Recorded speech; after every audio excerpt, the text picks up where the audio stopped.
Hello, everyone, and welcome to not Hammer adjacent stream. We're playing some Premodern with almost all old border cards. A couple exceptions because I like the art better, but yeah, Premodern is a format that other people I'm sure can give a bigger synopsis of, but basically it's think of it as like before the modern border. So like this more or less is the modern border.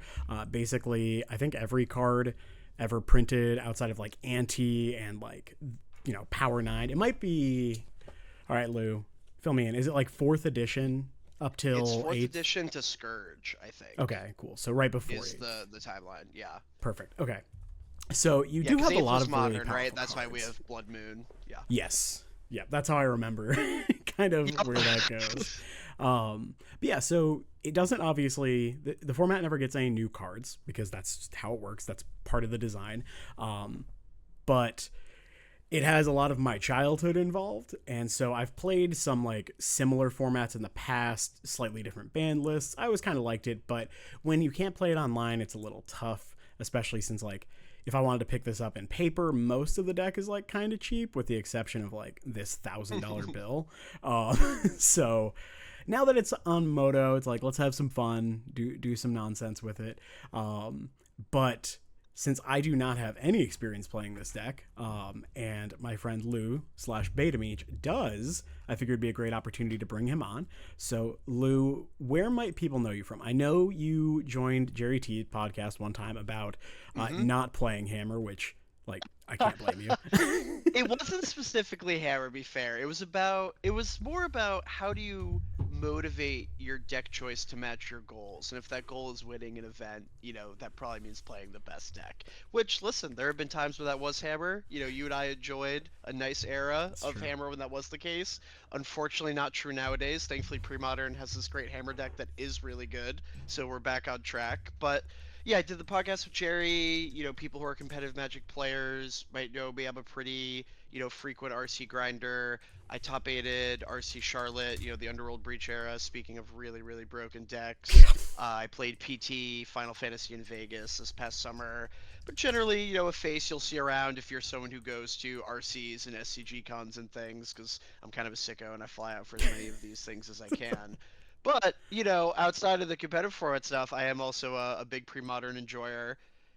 As I was telling you, Travis, before we got on, we've got a really great local scene up here in the Northeast. The Duress Crew guys out of Worcester, Massachusetts run incredible pre-modern events a couple times a year, pack the house. There's some guys up in Rochester. We just have a lot of stuff going on in this area. So I'm fortunate that we've got like a good local scene. I get to play paper pre-modern tournaments fairly often. SCG has had a few like pre-modern 1K side events. Actually played in the first ever SCG pre-modern event they did, which was either 2 or 3 years ago, I think now, in Hartford. They did like a Sunday 1K, got like 60 people and said, hey, this is something we might support more. So, partially regional depending on where you are, but, support to be had for playing this. So I've played for a few years now, mostly based on this deck looks so fun. I had to build it immediately, and I haven't really looked back since. Love it, love it. For anyone unsure, this is why I call it Hammer, because this is a 12-12 trample, and Nemite with a spear and a hammer is a 12-12 trample. Yeah, one So, card versus three. It's incredible. well, I mean, let's be real. It's always at least 2, right? That's fair. That's fair. Yeah. I It is guess a for two-card combo. yeah, for anyone not in the know, Phyrexian Dreadnought is a 1 generic mana 12-12 trample artifact creature. The name is the creature type. And when this creature enters, sack it unless you sacrifice any number of creatures with total power 12 or less. So, like, I think if this card were made today, it would be like a vehicle almost, because I think that's what it is. Also, fun little fact, I played this card many, many years ago when, like, it was still somewhat new-ish, probably only like 5 years old. And like kitchen table magic, and I would play like giant growth to make my creatures big so I could play the Dreadnought, mostly because I noticed the Dreadnought's here, and then this like little ball is a person doing something. I was like, oh, it's a tiny little guy, and so I This thing's loved the huge. I card. gotta put it into play. Yeah, the Yeah, Timmy and you needed to oh cast dude, this card. I was casting Giant Growth, like clearly a Timmy.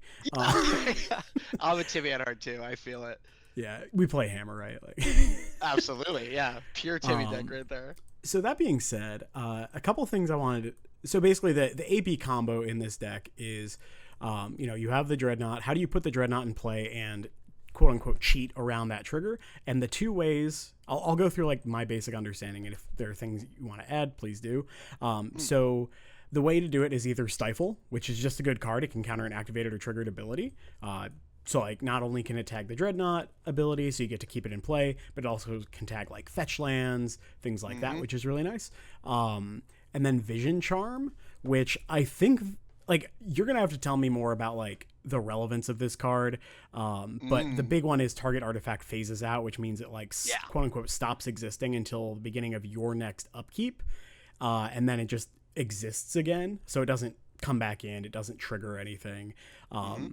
But yeah, so other than that, we have like the cleanest mana base you could ever have in 17 basic lands. We have a bunch of free counter magic in Daze, Foil, and I guess not free, but you have Counter Spell, and then you have Gush, another free spell. A lot of these cards are like also banned in Legacy, so like Gush is banned because you just like vintage card. Yeah. Like a lot of these cards are just good, and so I'm very open to trying a deck like this. That being said, I did note like I've seen like white blue lists. I've seen a lot of different things.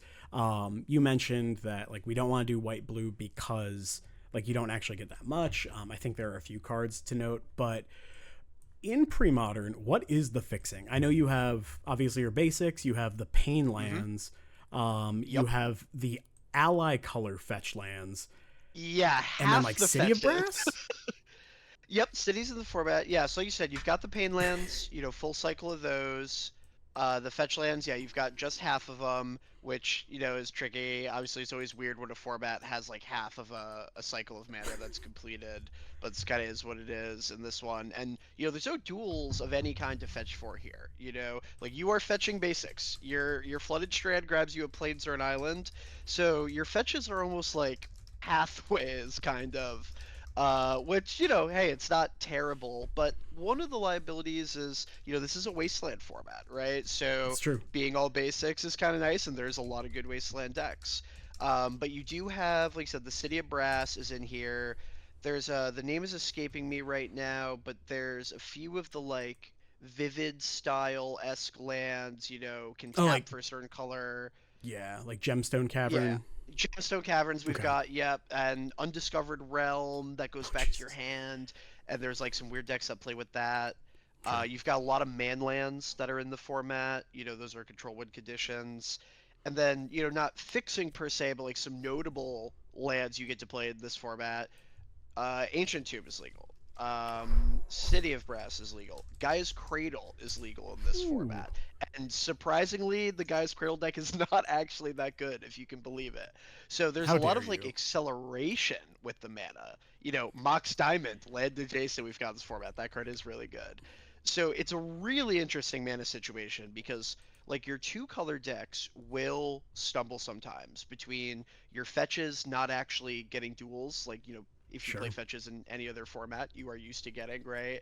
And the fact that you've got the wasteland, and in our deck specifically, one of the reasons the mono blue Dreadnought build has kind of become the dominant feature here is the card Basic Island is just really good, right? Like we're playing Daze, we're bouncing Islands to our hand. We're playing Gush, we're bouncing Islands to our hand.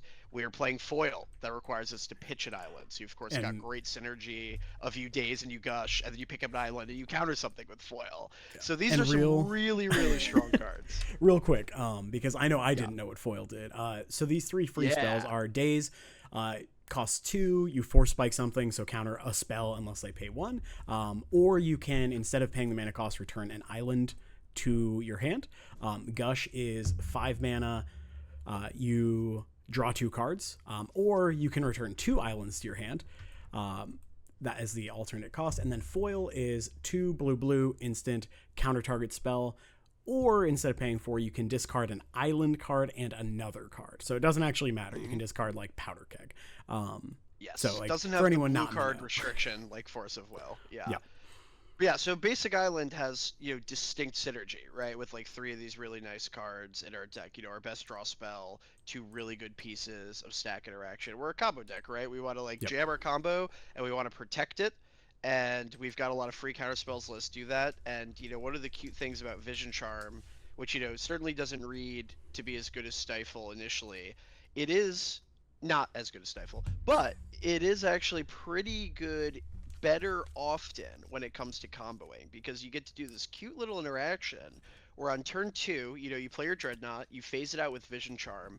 A creature phases back in after you untap. So it's turn two, you're in like the upkeep of your turn three.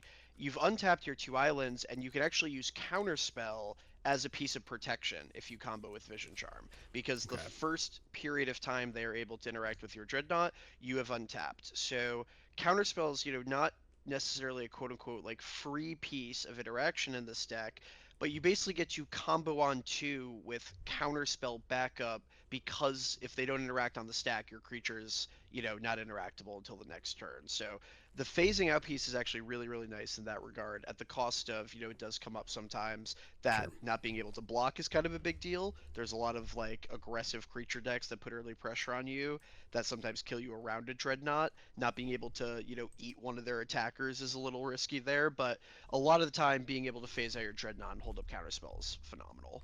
Okay. And, I, of course, know how this works, but for anyone less familiar with Mm-hmm. how phasing works, if you phase out your Dreadnought and it unphases on your next turn, will it be able to attack? It sure can, because it Okay. hasn't left the battlefield, Right. right? It So for a existed, creature to kind attack, of. yes, it just has to be in play in your Okay. side of the board since the last turn, right? Which it is. They can't do anything about it, but it is there. So yeah, you unphase and you get to Beat Street. That does not pass the smell test. I'm just going to say. Phasing is a weird thing, and there's like a decent bit of it going on in the format. You've That's got wild. a like stasis, right, and like weird things like that. It's a very strange mechanic, but we love strange mechanics in pre-modern. It's part of the appeal of the format. So that being said, we are super threat light, but we have Very. 12 counter spells between foil counterspell days, and because we are blue and not white, we do have a lot of dig, right? So we have Oh yeah. the four gush, which we talked about, impulse, actually a modern card that people can play, opt, which people in every format are familiar with at this point. Familiar with at this point, yep. Like top 10 card in standard right now. And then Portent is what I would call a slow chip, right? So sorcery, look at the top three cards of target player's library, then put them back in any order. You may have them shuffle, and then you draw a card at the beginning of the next turn's upkeep. So you can look at your opponent's top three, rearrange them. If they Mm-hmm. suck, just leave them as is, and then just draw a card. I feel like most of the time you are probably hitting yourself with that, yeah. It doesn't come up a ton. This is a format that has cards like Enlightened Tutor in it. I've Sure. certainly had an opponent Enlightened Tutor at sorcery speed. Maybe I'm tapped out, they don't want to eat interaction, and then Yeah, you untap and you portent their library, or you Vision Charm and mill them for, because that's a secret mode on the card it's a Vision fun one. Charm. And that actually does come up a medium amount because this deck post board plays very much like a mono blue control deck in a lot of matchups. And, we haven't got to the sideboard yet. There's some brain freezes in there. Not an uncommon line. You Vision Charm, mill four, brain freeze someone, and you are playing this like control mill deck, and things get really weird. That's So kind of sick. Portent Vision Charm messing with your opponent's deck. There's definitely situations that comes up. Fun fact, I'm going through and like selling just all my cheap cards and just random cards that I had in bulk. And I had like 12 or 14 vision charms because I played a ton of legacy, and when Cruise was like the card, I looked at him Mm, like, this is just for like 5 mana ramp. yeah. You're uh like, do this untap Treasure Cruise. Yeah, yeah. that's pretty good. And so like that's fun. Also it Listen, like kills a Dan matter spell. players are familiar with this card for the middle mode. Yeah, this is a Dan staple. Vision Charms in the Dan Secret Lair that's coming out. We don't really use that mode in this deck, the middle mode, but No. for your Dan players, this card will be a familiar one, and it has a very good home here. Gotcha. And then Powder Keg is kind of the last card. Oh, I guess Flash of Insight Hmm. is X, 1 blue, instant, look at the top X of your library, put one of them into your hand, the rest on the bottom, and then has flashback of one in a blue, and then exile X blue cards from your graveyard. So it's like a super impulse later in the game. I guess you can also mill great over versus it, your which is control kinda decks. sick. Yeah. Yeah. And actually does... Okay, so foil is discard, not exile like Force of Will. So you can discard the Yes, flash, which you is can nice. pitch it to foil for free. Yeah. That's a fun one. And so yeah, Powder Keg is 2 generic artifact at the beginning of your upkeep. You can put a fuse counter on it, sack it, destroy each artifact and creature with mana value equal to the number of fuse counters on this artifact. Now, like, what is this for? Is this mostly for like, what's the card? Mishra's Factory? Like, what are we looking at? So, well, big piece for sure is man lands. There are a lot of decks in this format that win with creature lands. Mishra's Factory is a big one. You know, I've played Mishra's Factory in this deck historically as like an alternate win condition. Sure. There's like Fairy Conclave, there's Treetop Village. Like, there are a lot of man lands that see play. So yeah, getting to snipe those creatures on 0 is big. The card is pretty okay in the mirror. If your opponent lands a Dreadnought before you do, Powder Keg it on 1. And then there's a few flavors of aggressive creature decks. Kind of the main 2 are, you know, the Sly deck, this like mono red burn deck. It's playing, you know, Jackal Pups and things of that nature. Sometimes catches a few things. And Goblins is the other aggressive creature deck, where, you know, there are some tricky goblins to deal with. Goblin Lackey is a problem. Goblin Pile Driver, 2 mana, has protection from blue, hard to interact with other ways. So yeah, manlands is, I would say, probably the biggest piece, having that advantage of, you know, you don't have to take up the Powder Keg. It comes into play and immediately threatens to blow that up. And versus a lot of those decks, you know, you take out their first manland or 2 manlands, it can buy you a lot of turns to dig through your deck, which, as you know, showcased earlier, we're really good at, right? So buying a little bit of time, churning through our deck, you know, forcing our opponent to beat multiple combos is a good spot to be. And, you know, it's got a little upside versus these creature decks too. So, you know, it's a handful of matchups, but they are matchups that are pretty prevalent in the format, where the card, you know, is not dead very often. Gotcha. I am kind of sad we can't play Vidalcan Shackles because it was printed in Mirrodin. Yeah. Because when I played Legacy, before it was Legacy, when it was 1.5, I was much more casual. And I definitely played like mono blue control with Morphling, Superman, and then Vidalcan Shackles, and I just like took my opponent's Goblin Pile Driver and giggled. Yeah. But since we can't do that, we're not.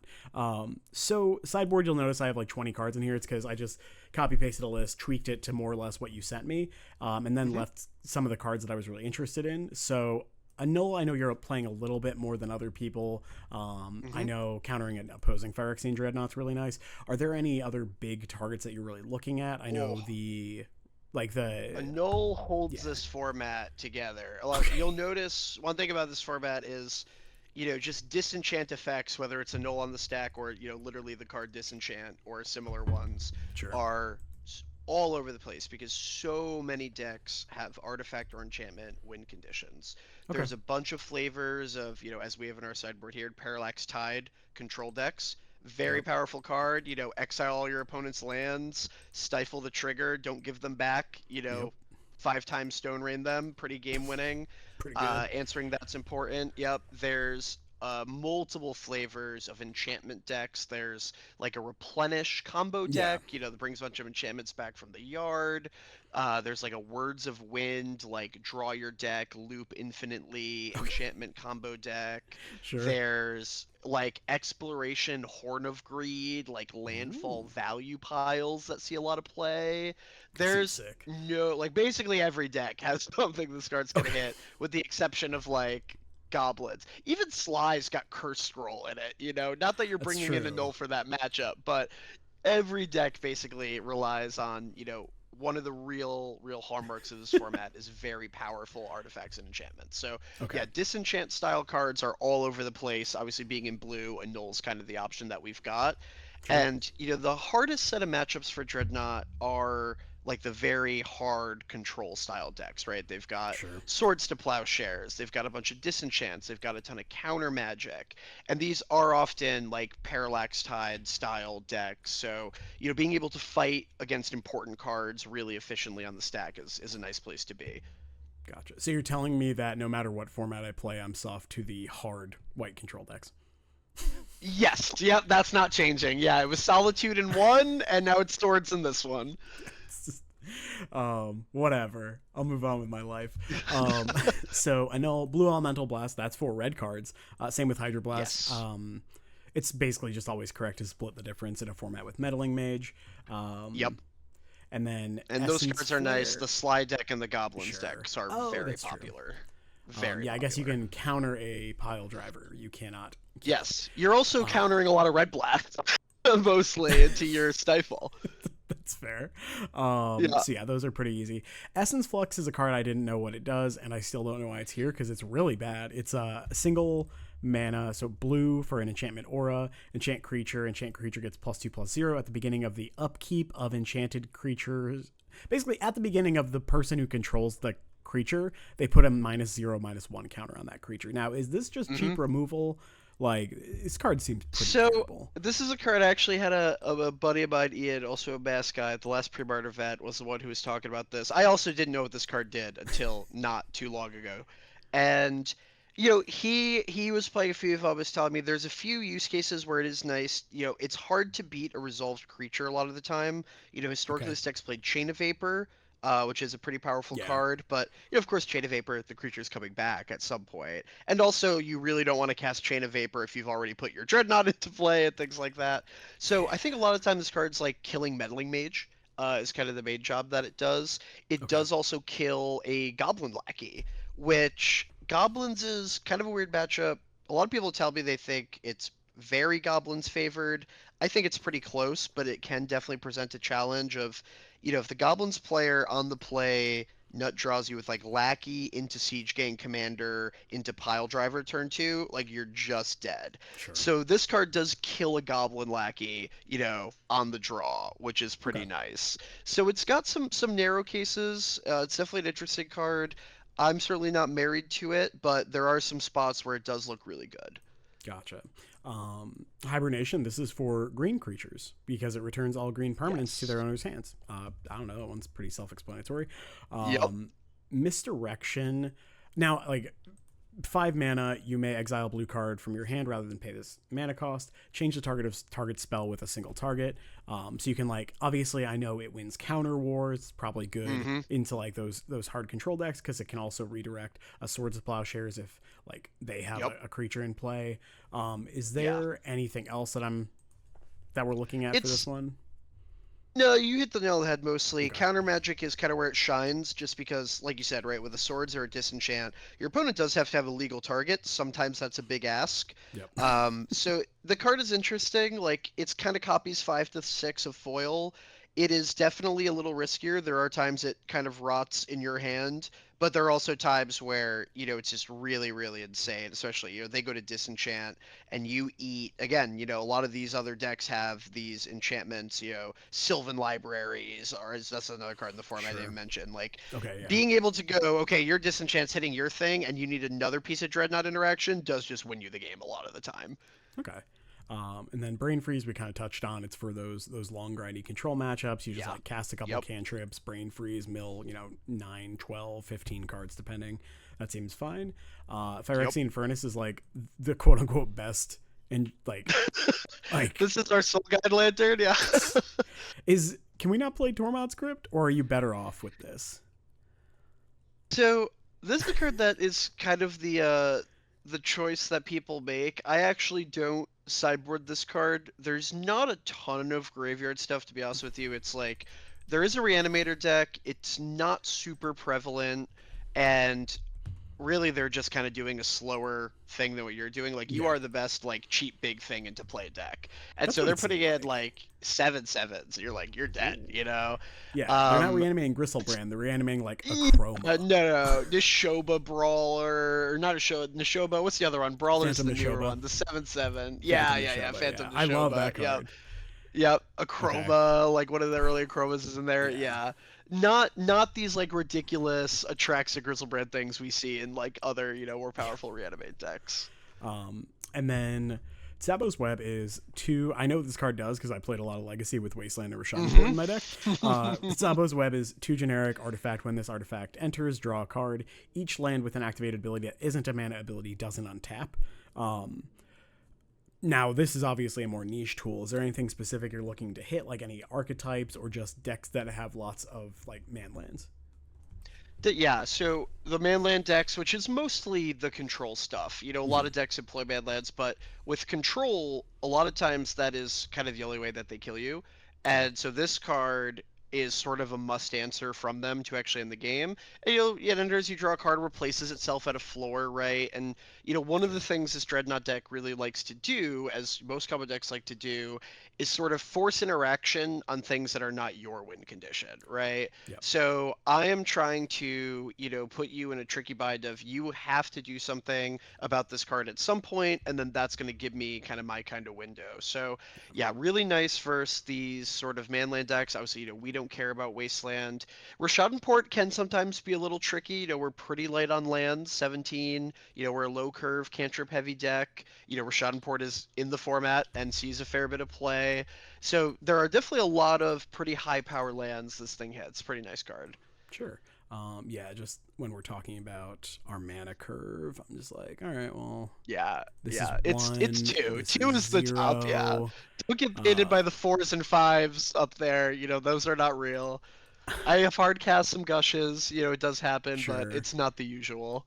But yeah, you're like free. Yeah, okay. Yeah, And yeah. then yeah, so when we're looking at the last slots, I saw like some people playing varying number of Parallax Tide. 2 blue, fading 5, remove a fade counter from it, exile target land, and then when this leaves the battlefield, return all the cards exiled with it. Obviously, the gameplay here is exile 5 of their lands and then stifle the leave trigger, or like the Hmm. sacrifice trigger, or the part where they get their lands back. Yeah. And then it's basically one-sided Armageddon, so that's Yep. pretty good. And this card gets really cute with Chain of Vapor. What you do is you play this, you hold priority on your triggers, you put all 5 exile triggers on the stack, and then you That's Chain of fun. Vapor Parallax Tide before any of them resolve. So it leaves the battlefield, Yeah, goes to return the exiled lands. None have been exiled, and then you resolve 5 exile triggers, and the lands are gone forever. So Chain of Vapor also functions very well with this, which we have in gotcha. here. This is a card that I've played a lot of in the sideboard. LobsterCon, which is the big like Northeast pre-modern event that happens every year. I think it was either last year or 2 years ago. The list that won was this Parallax Tide Dreadnought deck, and it was kind of like new tech for a while. This was like a bit of a spicy pivot the deck had not been doing. But it was really good. I think the format's kind of adopted to it a little bit. They've Okay. adjusted. I've been a little underwhelmed by the card recently, and I think you kind of need a alternate win card, right? Like Brain Freeze kind of does the job of what Tide does, which is, Okay. give me a way to beat these control decks that doesn't rely on my combo that they've got, 35 pieces of hate for. Okay. And so this is not a situation where like oftentimes in these decks, like you said, you're trying to distract them, like, hey, you have to address the Sabo's web. That maybe blows their disenchant, so now your Dreadnought gets through. That is a play pattern we are both familiar with in Hammer, where you're like, I throw out this Yes. disruptive piece, you have to use this, and now I kill you. Right? So Yes. it's like very similar play pattern. And oftentimes, like, having the artifacts in your hammer deck like make your constructs bigger and provide metalcraft for Hmm. paladin and things like that, so like they're providing supplemental value. You're saying Parallax Tide doesn't actually provide that supplemental value as like the pseudo backup plan, right? When you're boarding in Parallax Tide, you are taking out most, if not all, of your Dreadnoughts. There are a I lot of hate that. matchups where the Parallax Tide deck, you would just basically take out, you typically leave like one Dreadnought in, Okay, because you're going to see basically your whole deck. sure. But you are basically becoming this Parallax Tide deck, and that's also when the deck was playing, some number, typically 2 of the Mishra's Factories, and you are That basically makes sense. stone raining your opponent into oblivion and then hitting them for 2 every turn. And you're basically beating the control decks the way that they want to beat you. Okay, So I think with the plan we have here of we're on just the eyelids, we know the Shade of Vapors, we're not playing to the Tide style, and I've played both the Brain Freeze and the Tide. I kind of like the Brain Freeze better. It's a bit safer. Tide is a sure. tricky card to resolve. 4 mana sorcery speed, and Storm is a pesky thing for people to deal with, and Oh, for sure. it synergizes naturally with the Vision Charms. So I've definitely been a bigger fan of the Brain Freeze alt win con, but they both have their merits. They both do interesting things. Okay, But yeah, I that think kind of where checks you're at out. now, this sideboard looks pretty good to me. I would say some number of Essence Flare could definitely become more blue blasts. The Essence Flare does kill, like the X ones very Mhm. efficiently. There's another Goblin sideboard card, which is this really annoying thing where the name is escaping me, but you may know it. And you like pay X mana, you like tap it, Is it the and it ape? destroys an artifact with that CMC, and it does that much damage to itself. And the creature is a 1/2. Oh. So they blow up your Dreadnought, and it does 1 damage to itself, and it lives. So it's just like Okay. a shatter on a stick that will kill every creature you combo with, unless you can set up some weird turn where you like stifle it on their turn and then like kill them, and it's a thing that you can set up sometimes. But it does kill cards like that, but so does Blue Blast. So Sure. personally, I've been running like a 4 Blue Blast, like 2 Hydro, 2 Blue Elemental split. That feels pretty good. Which would probably take the Essence Flare slot. But I mean, the sideboard is definitely functional where we're at right now. The Okay. Elves Well, choice. I'm just kind of exploring things, so I'll like dabble in the cards that I'm like, this seems unplayable, but Yeah, whatever, we'll yeah, try play it. a bunch of it. Yeah. So with that This said, format's we'll kind of go like ahead, jump Pauper, in. right? Where you've got Yes. like some really powerful stuff and then some pretty underwhelming cards that support that stuff. Let me say, I have no problems with Popper. I don't enjoy it because I do Yeah. not enjoy the gameplay. Like I like it when some games turn into scrappy games where it's like, all right, well, rest in peace in play. So like Slow-winded game, yeah. Deathrite Shaman's a 1/2 that's like slowly gonna kill you. Like I like those like cripple fights as I call them. Yeah. But Low I don't like resource. that being every game where it's just like Muldrifter Yes. is my big creature. Like that sounds Yeah. terrible. Yeah, I often describe format as like a mix of like Pauper and Legacy. And one of the reasons that I'm a pretty staunch defender of Dreadnought being the best deck in the format is, a lot of decks have like 1 to 2 play sets of cards that are really powerful build arounds. Your Cradles, your Mox Diamonds, your like Sylvan Libraries, your Terravores, things like that. And then you've got kind of a lot of Pauper-esque, fodder Sure. cards. Our deck is basically a Legacy deck. It's a Gotcha. really efficient combo and a bunch of free counters. Okay. With that We being got said, I assume here. this is a keep, and we're just gonna, land go. Yeah, this is, we're not stoked about this. One of the mulligan heuristics that's important for this deck is, we're an AB combo deck. The Dreadnought is only 4. The things that Hmm. enable the Dreadnought is 8. So you certainly would much rather have Dreadnought be the piece you have and need to Okay. find Stifler or Vision Charm. But we've got one of our combo pieces. We've got a bunch of cantrips. We've got lands. Yeah, you're never pitching this. Okay. And there's a mountain. A lot of mountain Uh, enjoyers. yeah. I think we're just letting this happen. Yeah. Yeah. Yeah, we're letting that happen. Yeah, now this could be Goblins or the slide deck. We don't know yet. They both play Mog Fanatic.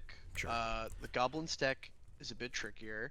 Yeah. We Don't don't don't need think we need that. that. Okay. Nah, I'm we're glad we fine. glad Yep. we did. I don't think we powder keg, right?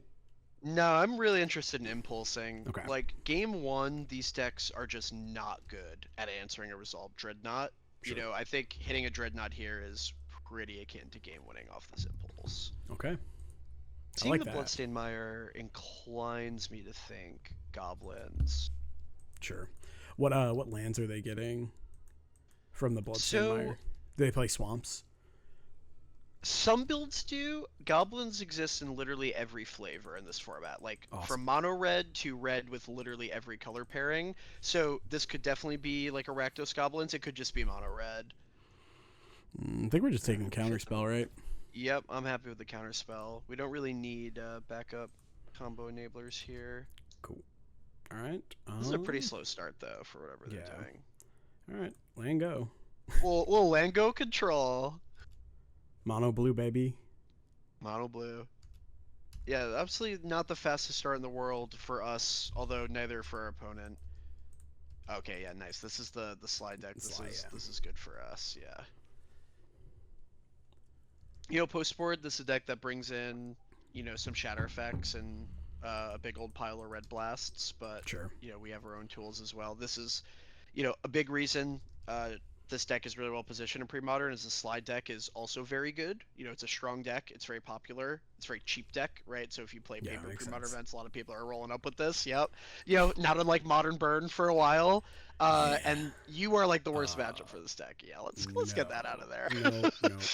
Yeah, we don't need to experience that. I don't want to take 6. 6 is so much. Yeah. Card to be aware of out of this deck is Fire Blast. You know, sack 2 mountains, deal 4 to us. That's some reach. Fire Blast. Yeah. There's definitely been turns where I was like, I'm pretty sure the slide deck can't kill me, and then like Lightning Bolt double Fire Blast me. I think we're going Impulse. If we find Dreadnought, put it into play. Yeah. Yes, definitely. Okay. All right, there we go. Beautiful. Yep. And I don't need to hold priority, right? I think you do need to. I don't play a lot of Moto. I think I was doing it because I was nervous last time I played this deck on Moto. Okay. So I don't think we have to, thankfully. Let's phase it out.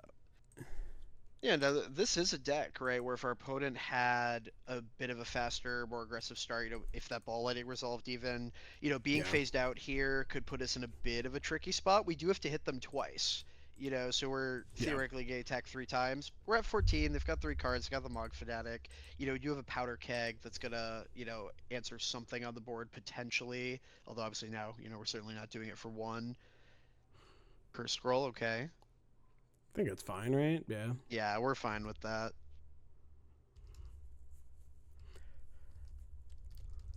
I guess there's no reason to gush end of turn because we can just do it on ours.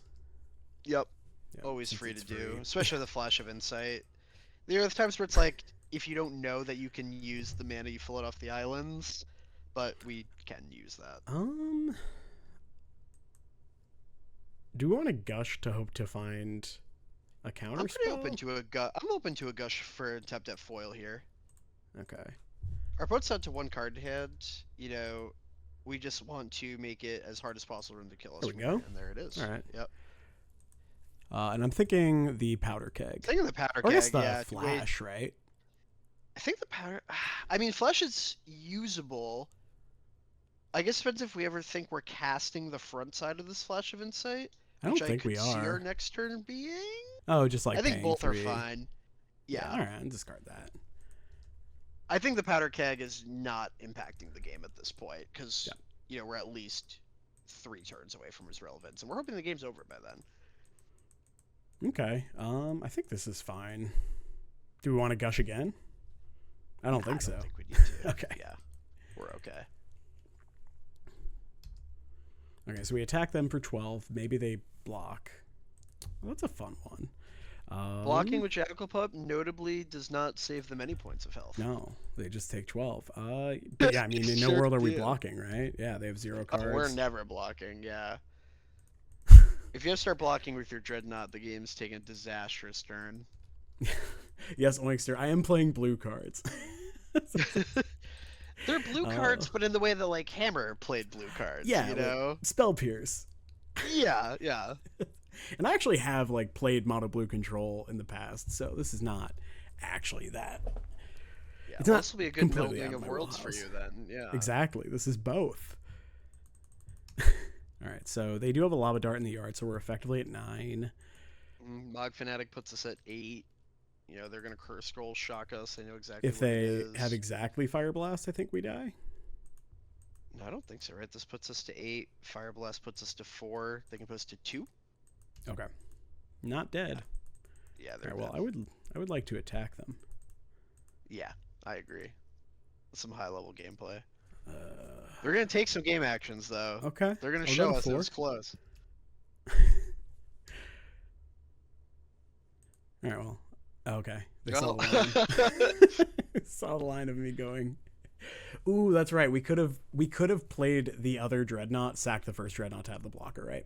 Which is just we certainly could do that. Yeah, that's fair. It's like vigilance, baby. Yeah, I think there was no combination of cards they killed us with there, though. No. Yeah, so the Flash of Insights are pretty bad, as you might imagine, in this matchup. Misdirection seems kind of sick. Misdirection is definitely reasonable Fire here. Yeah, blast, the redirect to your flares and jackal pup. blasts. Yeah. That seems pretty good. Yeah, Daze the seems flash of pretty insights bad, are right? gone. Yeah, Daze is not great, especially on the draw. You know, there are times where I keep it in just because if it can ever force a like red blast out of them or something to resolve, that's really, really nice. But you know, this is a matchup where of course, you know, we're keeping our combo as tight as possible. You know, sometimes I think you can cut like a gush in a matchup like this. It is nice to have the dig Sure. for the free counter magic because we brought in how many? We brought in these Six? 6 for these 6. I was like, it's perfect. Yeah, I looks good to me. Yeah, it's clean. Maybe we want some number of days on the play. On the draw, they're definitely not great. Yeah, that's what I was thinking. It's like on the draw against the million one drop deck, I'm not. Yeah, for sure. Um, I don't love this one. it's not great. Yeah, I think we're pitching this. Yeah. All right, this is way I better. love this one. Yeah, I love this one a lot. I'll bottom an island. Yeah, absolutely. Yeah, the nice thing about these like aggro matchups is you're just like mulliganing to the thing. You know, you're Yep. pretty happy. Grim Lavamancer, sure. Okay, so that's another Deal. reason they have the fetch lands. That makes sense. Yep. Okay, I'm just gonna portent here. Let's ponder. That's what it is, I guess. It is. Okay, so portent opt. I kind of just shuffle this. Yeah, let's shuffle. We don't need any of that. Use it, yes. Okay. Upkeep, I have an effect. Yes, you do. Draw off my bauble. There we go. Yeah, exactly. That's okay. Well, All right. I know what my Wow, next this two sounds pretty tunes good. are. Yeah, that sounds pretty good. This certainly does force them down a bit. They've got the wood foothills. Yeah, I would say it's possible they have a forest in the deck for like naturalize.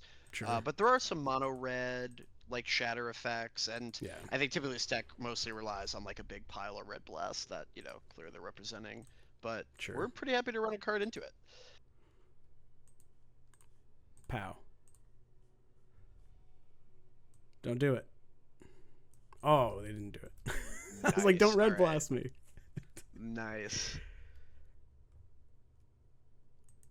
I have to assume they have a shatter effect. I don't think it's legal to keep a hand in slide that cannot interact with the combo. But no red blast is very appealing. Yeah. Okay. I don't hate our spot. No, I'm quite pleased with our spot. Okay, there we go. And we found the other reason they have the fetch lands. The barbering. Yeah. Yep. I forgot about that one. Makes sense. Okay, that's nice. So we're holding the island now. I think we're holding that. Yeah, we're holding that island now. Wow. Yeah, this hand developed quite nicely. We could opt here as well, right? Yeah. Because I could see a world where we opt. Yeah, hit if an we island. opt, if we hit an island, yeah, I agree. See what's going on. Counterspell. I would like to put that in hand, I think. Yep, and I will play my island now. Yep. Well, so I guess there's some consideration for holding the island to foil, and then we untap next turn of counterspell anyway. But I think sure. is pretty dead to rights here. Yeah.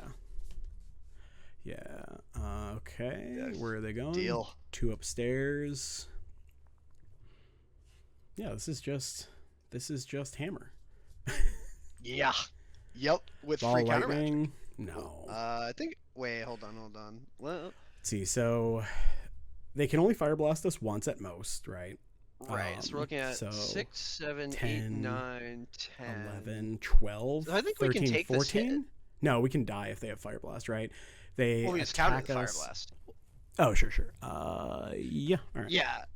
I'm just making sure we couldn't die to like double anything, because yeah, if they have the fire blast, we counter that. Yeah. Yeah. Okay. All right. Well, they didn't. Deck's perfect. Yeah, I think our opponent was never allowed to keep that hand. Like the Goblins deck on the play with the nuts can race us. Like Sure. they can do it. The slide deck is just never able to do that. No. They have to interact. Okay, we're on the play. Love that for Oh my us. god, that's great. Yeah. This hand's really bad. Yes, I agree. I think I'll keep this. Yeah, I don't love it, but we probably keep this one on 6 in the I, blind. I think we bottom it and opt, right? Because we're going to Yeah, portent on that's 1, where. opt on 2 probably, or hold up. Yeah, I think I'm happy to Yeah. bottom and opt. That's okay. Counterspell's pretty nice. Yeah, maybe on the draw I'd bottom a counterspell, but on the play, 2 counterspells in the format Sure. without Yeah, free yeah. combo. This format's got some really nice counter magic in it. You know, obviously our deck plays a lot of the premium stuff.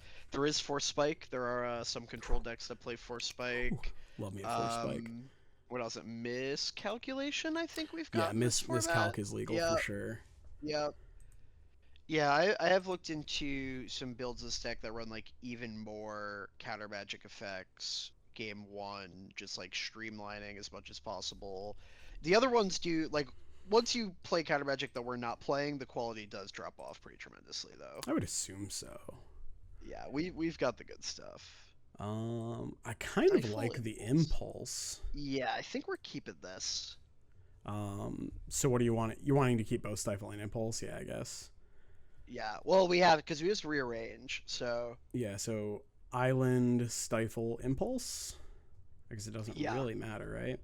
Yeah, because we're gonna draw Impulse for upkeep, and then we'll draw Stifle for turn, and then we can Impulse and don't have to keep this island. Perfect. Yeah, I'm pretty happy with that. Boo. Wait, Swamp's what? a good sign for us. Sack 3 Clerics. Put a Scion of Darkness. That card's bad. I know because I like it a lot. Yeah. I'm like, it's so cool. Yeah, I don't know if I've seen much of this deck, which is good. Typically, if our opponent plays the card Swamp, we're really happy. I believe That's that. a general rule of thumb for this format. Is it because we're playing the card Gush? Yeah, we're pretty stoked to trade 1-for-1 resources. Yeah. And the sort of dominant like black strategy in the format is Hypnotic Spectre, Bottomless Pit, discard stuff, and that's a very favored matchup for us. That makes sense. I guess we can also Stifle, so they sacrifice 3 creatures. We can literally stifle it if it comes down to it. See what they got. Yeah, so post-board they'll have like Duress and things like that, but Cabal Therapy. Cabal Therapy. Okay. Yeah. Sure. Curious what they're gonna name. Probably Phyrexian Dreadnought. Mm.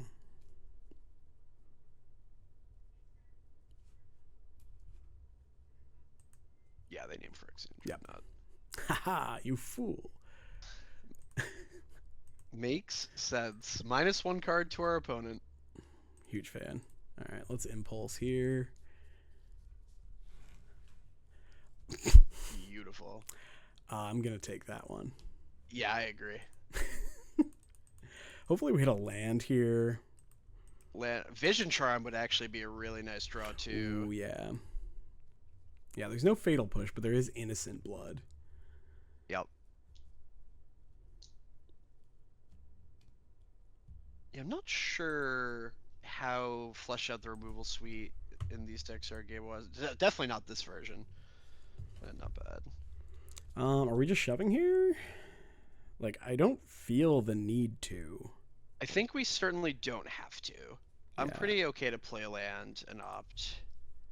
Do you want to opt now or opt on their turn? No. Yeah. Opt in with the turn being opt. You know, having counterspell back up. Yeah. Not opting. Okay. I was like, what?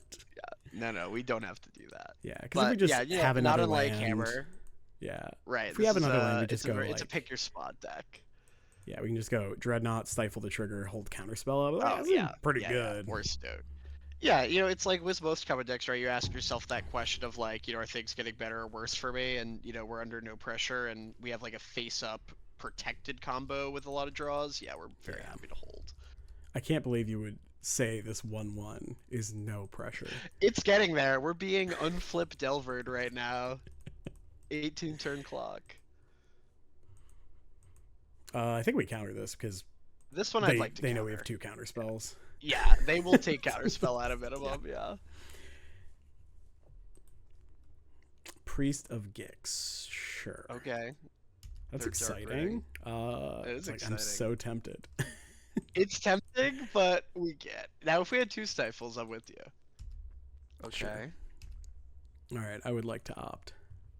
Yeah, let's see what we got. Not super excited about that. Yeah, the land is just so much better. Yeah. Okay. Power Kick's not great. There's 3 drops. Let's see. So we're looking at 4. I think I want to entirely portent sure with the here. range. Yeah, I think we're still in good shape. We're at 18. I'm feeling comfortable. I'll take Gush. Yeah, although none of these are lands, notably. Oh, Right, we do have but a Vision Charm. Right, we can get the Vision Charm, or if we... Oh, we won't draw the Gush, so we don't get to replay the island. Yeah, so I think we put Vision, like, we get Vision Charm and then draw Gush next turn. Yeah, I like that. Okay, so Yeah, Stifle, that seems really good. Yep. Gush, Vision Charm. Doesn't really matter. I like this. Yeah. All right. No, I don't think we're ever counterspelling what they play, right? Which means we probably get this powder keg down. That's what I'm thinking. Yeah. Yeah, I think we're pretty in on, you know, protecting this Dreadnought with counterspell. Feels like we're still winning the game that way. Yeah. I guess we were supposed to put Gush on top so we could Gush in response if they like cast Duress. Yeah, that's fair. Although that does mess with our protected combo plan. True. Okay. Right. Which one are they gonna name this time? They do know about our 1 counterspell. Mm-hmm. Do they know about Stifle? Yes, they know about Stifle, I think. Ooh, and they're probably gonna take that, which will work out pretty well for us. Yep, they named Stifle. Love that. Nice. Bad news, opponent. Oh, shucks.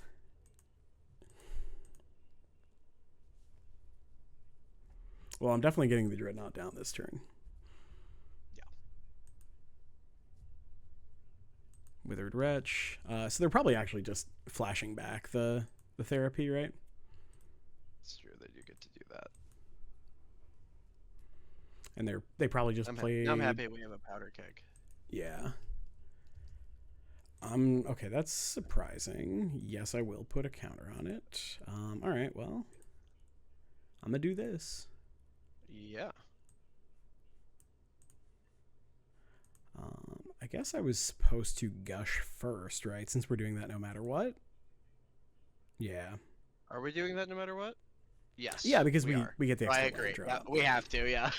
Yeah, so I floated the mana. Draw 2 cards. Okay. Yeah, and I'll Vision Charm it. I don't think we're worried about the pressure. No.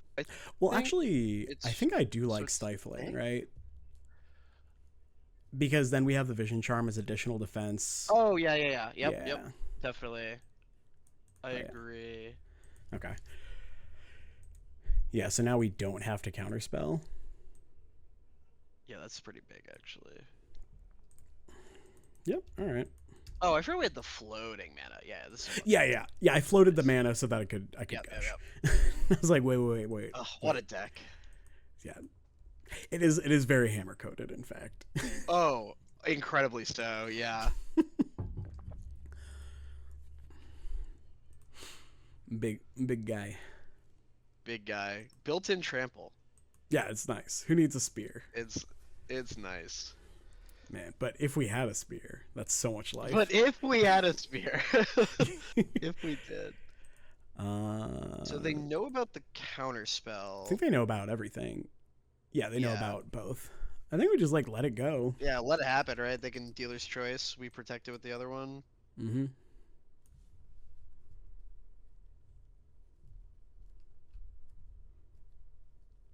They've got 2 cards on hand. We're certainly not under tremendous amount of pressure. Is it white mana on that creature, that Psychatog, that activation? No, it's black. Black Psychatog. Okay. Target player loses 2 and you gain 2. Okay. Good to know. Yeah, probably doesn't end up changing the clock. They'd have to do it 3 times. Okay, took counterspell. Makes sense. I'll Curious block. what they've got. Yeah. I'll do it. Yeah, offer it. Go on. Ah, dang. They're gonna go for like removal on our upkeep potentially. That would make sense. Yes, I will tick this up to 2 for sure. Yes, please.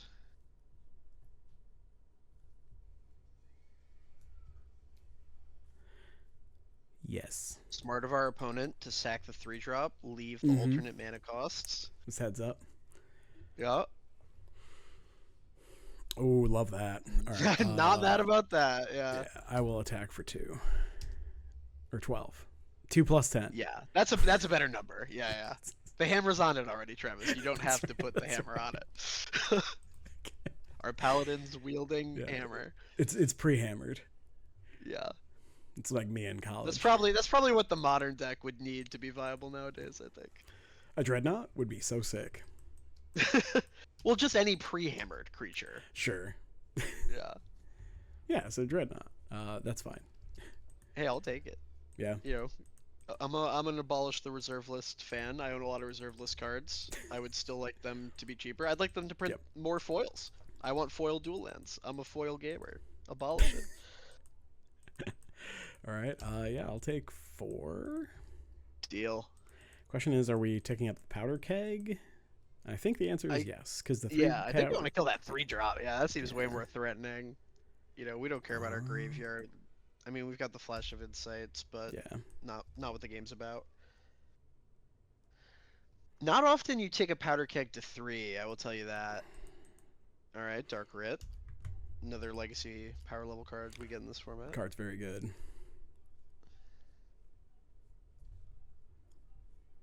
Snuff Out. Snuff Out, nice. Do we float like mana and gushing gush? First, yeah. Yeah. Yeah, we would much rather find a way that lets us attack this turn, and with the islands in hand, there's quite a few hits that allow that. Like this one? Like that one. Yeah.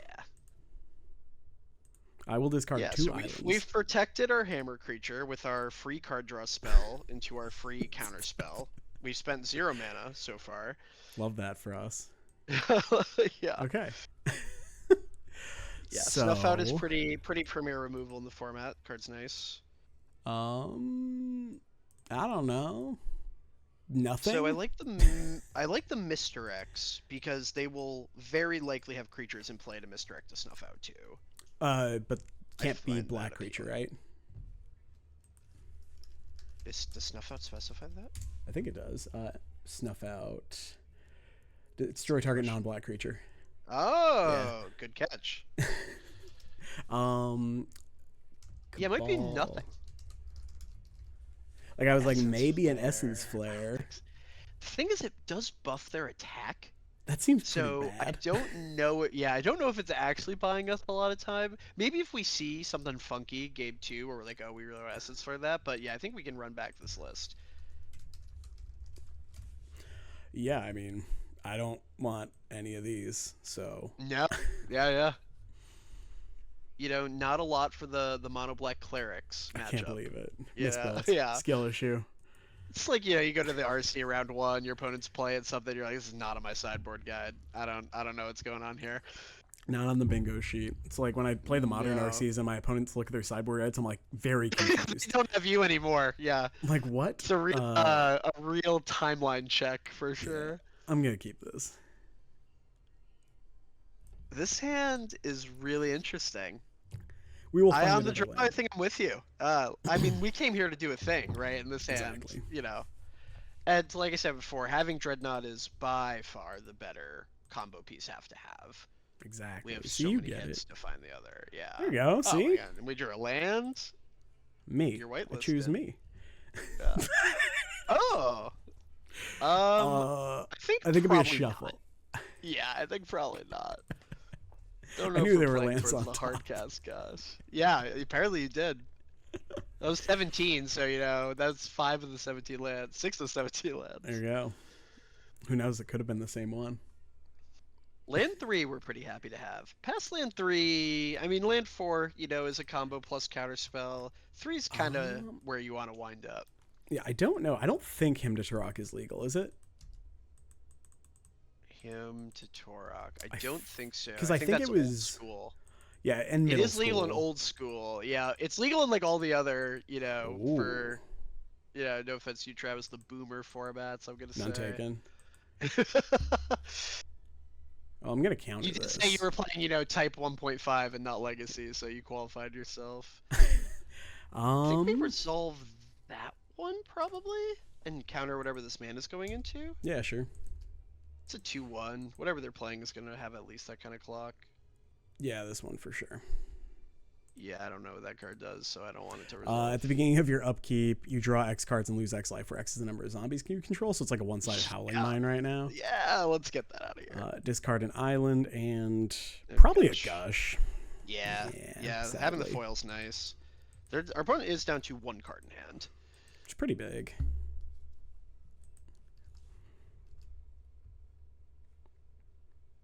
I think we start with just opt. Yeah, I'm happy to opt first. There's definitely a world where we consider gushing this turn. Don't be afraid to gush down to 0 when you've got to, but I think we start with the opt. Yeah, I'm pretty happy with that. Yeah, yeah, that's better. That's better than gushing, I think. Me. We still have the option if we have to. Yeah, we have the other half of the combo. Sweet. So I think we want to draw Flash of Insight. No, because we can't discard. So we put Flash, then Stifle, then Island. Yeah. Yeah. Because we want to draw the island like now. that. Yeah. No. Yeah, definitely a deck where you do think about your ponder piles a bit for sure. Look at the cards. They're so good. I do like that we have foil up. Yeah, I mean, you look at what's happening this game. Like, our opponent is hitting us with 2-1s and 1-2s, and we're gonna combo into 12-12 with Force of Will backup. Yep. Like, every time I play this deck, it feels like I'm playing a different format than my opponents are playing. Like, it's just. I guess so we can good. play Island out because we can just gush, draw 2 cards, and as long as we hit literally any other card. All right, yeah, sure. The island's free. Gush putting Island back into your hand is real dumb. So nice. Yeah. Yeah, I've been experimenting a little bit with the idea of making this a Mox Diamond deck, which would be a terrifying revelation for my wallet if it turned out to be good. But Mox Diamond is, one of the best cards of the format. And it's a bit of an interesting idea of, it makes like dazes better. It gives you ways to like sort of utilize. Sometimes you like are a little flooded and then you gush and you've got like 5 islands in hand or something. Yeah, being able to like turn 1 combo. Obviously you need quite a bit going on, but then daze probably hits anything your opponent's playing. Yeah, that's true. Yeah, so I own 1 Mox Diamond. That is 3 fewer than you would play. 3. Yeah, yeah. And the one I've got is the From the Vault one, which has I think doubled in price since I bought it some number of years ago. Opponent very nice. Yeah. All right. I'm sure our opponent is familiar with this matchup being quite bad for them. I would presume so. Yeah. The drain 2 for a mana just doesn't seem to have the same oomph against the 12/12. No. Yeah, the creature decks in this format are pretty funny. One of the premier cards in your aggressive creature decks is Call of the Herd. Would for the viewers at home? Oh yeah, I know 3 that card. mana, make a 3/3. Flashback 4 mana, make a 3/3. And that is a very good card in this format. That's a 2-for-1. It's Rhinos, right? It's Crashing Footfalls. Just ignore the fact that you spent 2 turns on it. Sweet. Oh, you look at a hand like this, right? And you're like, how would I play any other deck in this format? I don't know. Exactly. Look at all these reasonable cards. Look at all these cards. Look at our legacy deck. Green. Forest, that's probably a good sign. Elves, nice. Oh, we're going to bring in that hibernation, baby. Let's go. We sure are. Hibernation stocks are up. Your turn. Yeah, so we... Can we even have the opt? Wow. Exactly. Yeah, so we're hoping to hit like Counterspell, obviously would be great. Counterspell of kind of any variety. Yeah, I would accept red that. green. Yeah. Interesting. I don't think it's typical to see the red splash here. Yeah, I mean we can opt now, but I don't think we're doing anything about this. Yeah. Oh, I don't nice. think we're like I'll take this card. Oh, we keep this. But Yeah, I'm not using it. No, not in priest. No, they're gonna die to this dreadnought. That's the real issue with these creature decks is even if they have a pretty good start, it's very hard to race a turn 2 dreadnought. Like very very hard. Yeah. Yeah. 12/12 on turn 2. In the format, I've definitely it was middle school, which very similar, like slightly different set legality. But I have definitely played opposition elves. Yeah. Whew. Let me tell you, opposition into deranged hermit. Yeah, this is probably a deranged hermit deck. That's what a lot of the cradle decks are doing in this format too. I'm a deranged hermit fan. I had a squirrels EDH deck once upon a time. Okay. Double priest. All right. Yeah, you have so much mana.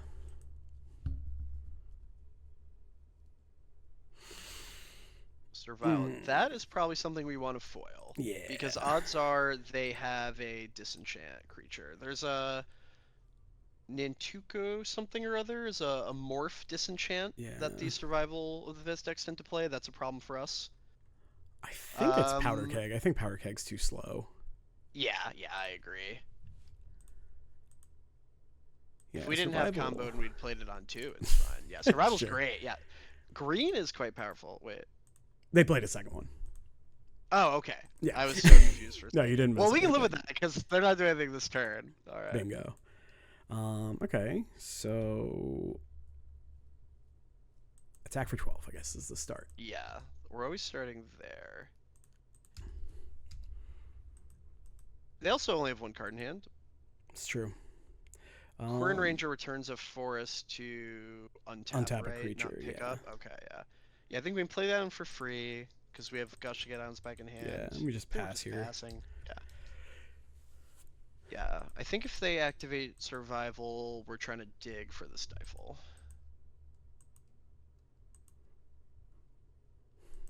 Are we? I guess so we're worried about the morph creature right? blowing us up. Yeah, we're always impulsing. Are we?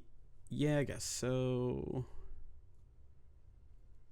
Yeah. I mean, well, so I guess we could float 2-mana and Gush. No. Yeah, no, it's like then we're impulsing impulsing anyway. It this way. Yeah. I like it this way. So we take foil. Yeah. No, I think we're taking Vision Charm. Really? Can't we just? Well, gush, no, we can just counter. pick up. Yeah, we can just gush. Yeah, the morph thing is lands, too slow. them. Wait, hold on. Wait a second. We just counter whatever they play. Well, the concern is the morph. Right, we just counter it though, right? Oh, right. Right. Yeah, you're good. Okay. Yeah, I'm just traumatized from this. Okay, card. I was like, what? I was trying to make sure that we were interacting at the right point. Yeah, no, we're you're good. I was like, what am I missing? Yeah, the fact that you can discard 2 islands is very silly. Yes, it does not have to be an island and a non-land card. Yeah, so they got Squee to get the engine going. Yeah, they going. get the Squee, yeah, of course, yep. Makes sense to me. Yeah, I learned the hard way early in this format. I figured you could stifle a morph. Doesn't work that way. That's a special action. Yes. I think we just, like, I'm fine with this happening. Yeah. Yeah. It's like, this does not stop. Yeah, this doesn't change our opponent's life. Yeah. No, like, they can get a bunch of mana. And they can, so they can return. No Crater of Behemoth in this format either. Yeah. Yeah, there are a lot of flavors of Survival of the Fittest. Obviously, very powerful card. So a lot of survival shells in the format. A lot of really cool decks. No, absolutely not. No, thank you. It's gonna be a note for me, dog. Nice. Yeah. Foil. Let's get rid of these islands. Yeah. Force of Will at home, notably still Force of Will most of the time. Okay. And so we might still get our thing killed, but it is what it is. Yeah. They now need more. Yeah. They need a fair bit going on here now. We just need to find if I assume they have a disenchant creature. Yeah. And if it's an elf, then I will just concede because I can just rebuy it every turn with Symbiote. Yeah, I'm trying to think of what they might have. Elves also not a deck you see a ton of. Not the premier survival of the fittest deck, believe it or not. Okay. Discard Anger, that's sick. Yeah, there's some cool stuff that you can do with survival of the fittest in this format. Yeah. Squee, obviously, really nice.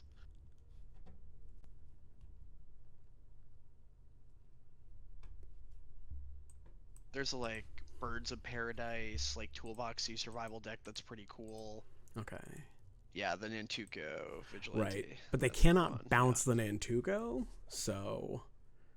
Right. We can combo it again. Yeah. So we get hit for probably 5 here.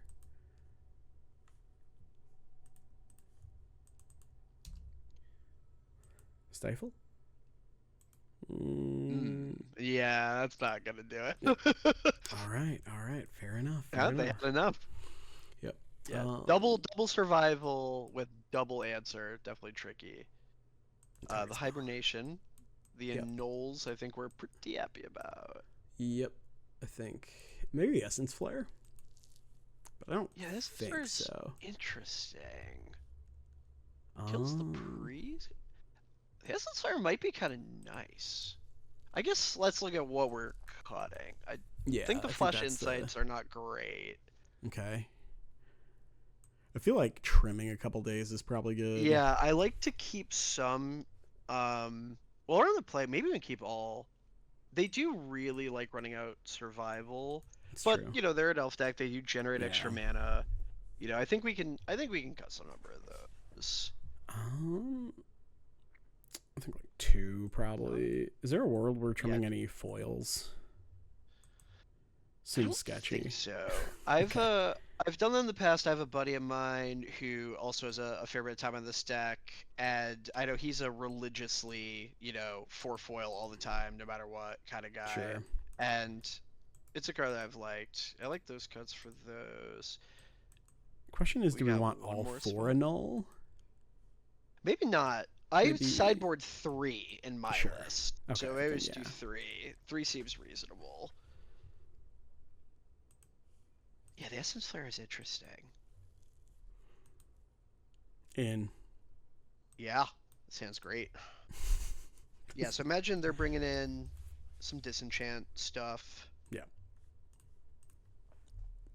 Naturalize being kind of the first and foremost. Beautiful. Yeah, I like all these. Yeah, we're island, counterspell island? I think so, yeah. Yeah, because counterspell works with the vision charm, so we don't need to hold up foil. Yes. Yeah. The vision charm, untap, counterspell your thing is just such a backbreaking play versus your opponent's so nice. Pretty good. This deck is just ridiculously synergistic. Really, the only weak point of this deck is that there's not a good second threat, really.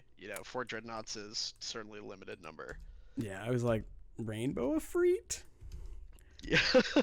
Yeah, I think the blue-black with Psychatog is the best other threat you can get. I haven't played that build. I'm interested in trying it a bit. But, like we talked about, Basic Island is just so good. Hard to give that up. Yeah, so just Island. Oh, we're jamming, I think. Well, we are? No, I think we're jamming. Oh, yeah. Dreadnought Vision Charm, and then we untap and have Counterspell back up? Sure. Yeah. No Force of Vigor in this format. No, God, no. Thank God. Yeah, that checks out. Yeah, definitely Tide, that we do. Yeah, Tide is a sweet second threat. I agree, Anos. Very. And, you're already a Stifle deck, right? And, there are just, mono blue, Parallax Tide Stifle is an existing deck in the format that's pretty good. and you kind of get to become that deck for free. It's definitely a thing. Okay. Ooh. There we go. Draw that card. Storming off.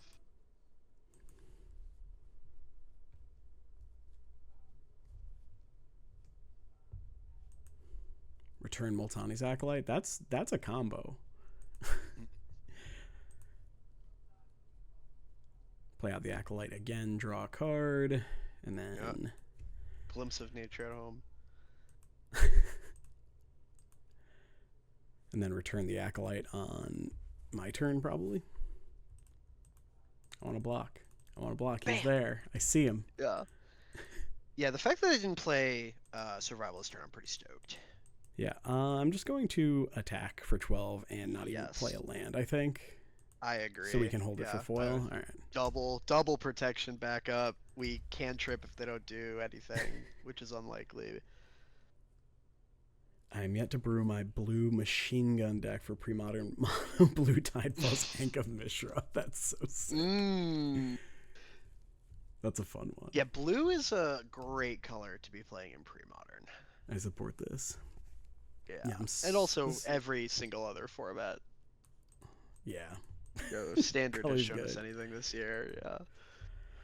Oh, Standard. That's the other reason I'm like, I could play Premodern because I just have no interest in the RC grind right now. Yeah, I think the reason the attendance at some of our paper Premodern events has been increasing is because a lot of people feel that way. I think I'm just going to counterspell this. Yeah, that's a lot of pressure. Yeah, we've got the foil still. Yeah.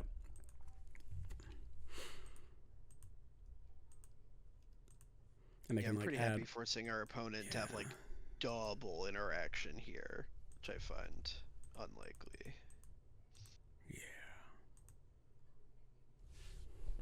Yeah, it is kind of refreshing to have a format.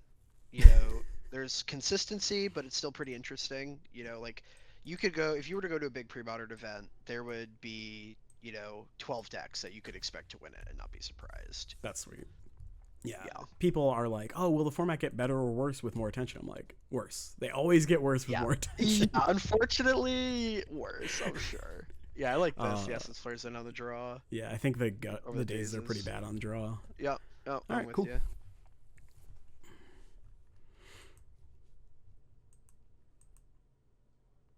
I have a removal spell and a cantrip if we don't need it. And our combo. Yeah, I'm happy with this. I'm in. This is a hand you come here to keep. I'm gonna kill it. Yeah, I like that. Just throw that in the trash right now. Yeah. Let's get rid of that thing. Pow. Blue murder. It's dismember. Yeah. Who needs fatal push? Yeah.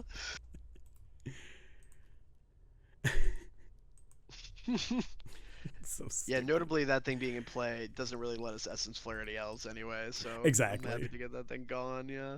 I guess the Nantuko. So it will die in 2 turns, maybe. Oof. Let's see, the slam survival here? Yep. Yeah, okay.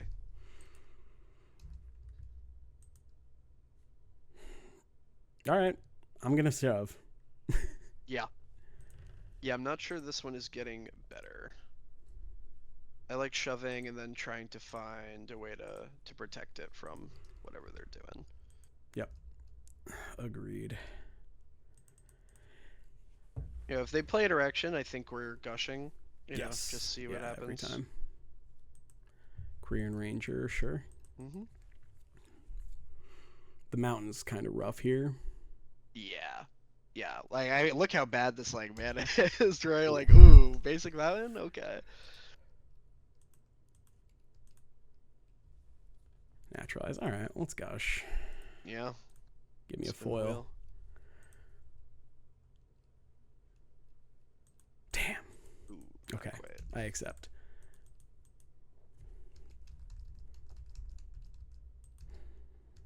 Pretty underwhelming turn from them, though.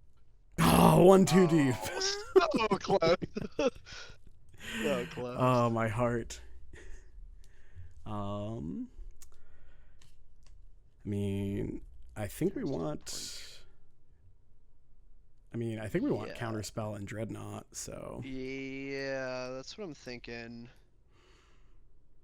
So, Portent, Dreadnought, Counterspell, draw a Counterspell. Yeah, it's fine. Yeah, I don't think the order on those 2 batters. Nope. Take both of those. Yep.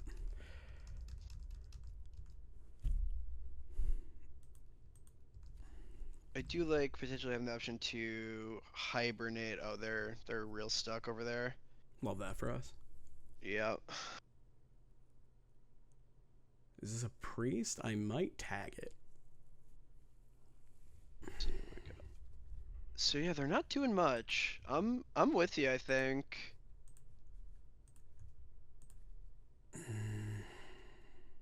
We can. Do we I think it's bin this hibernation? Yeah, they're just gonna like replay what they're doing. They can play survival. Clearly, they don't have a lot going on over there. Yeah. Also, we're pitching a land to this, so we're kind of far off of playing it. Also true.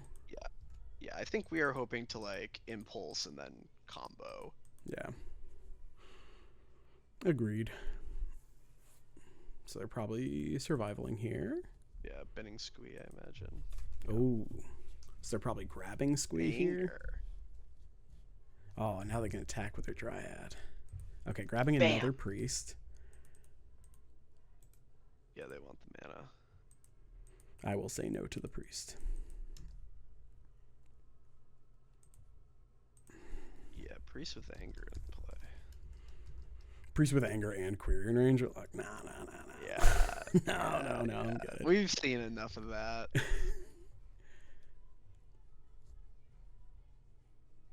And we're drawing an island next turn. Yeah, okay. So discarding Wirewood Symbiote. Grabbing Squee, checks out. Yeah. Don't get to survival again. Yeah, look how bad that mountain is. Oh man. Well, they can return the forest to untap the ranger. Still feels pretty bad, man. Yeah, and then they play the priest, I imagine. I would presume so, yeah. Okay, now we're activating. That makes sense. Sure.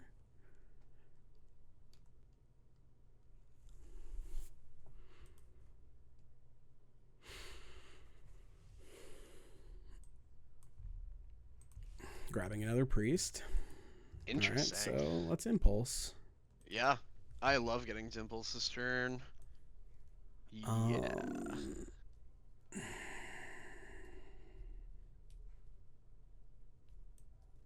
Really wish this was Vision Charm. Yeah. Feels like we probably still have to grab the combo piece. Stifle, yeah. We're not doing anything otherwise anyway, so. Yeah. It's also possible we were supposed to opt since we knew the island was on top and we kind of wanted it, but then we're just not doing anything with our mana, which feels pretty bad. Yeah. So we get to opt here. And I think if we hit a Vision Charm, we're comboing? Sure. I can get behind that. I think we top that and just play Island Go. Yeah, I'm okay with that.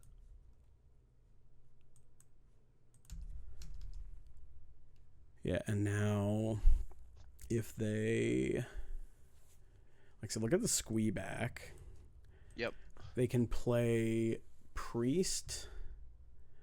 We probably counterspell it. And then, yeah, I mean, can't have that. Yeah, slows down this turn a lot for them. Yeah. Yeah, Vision Charm would be really nice. I would take a second Stifle as well. Yeah, big time. Just counter the survival activation. Yep.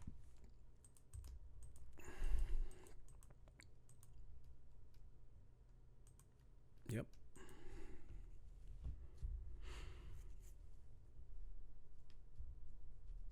Yeah, I think we are supposed to bring in all 4 annuls because their deck's so bad when that card's not in play.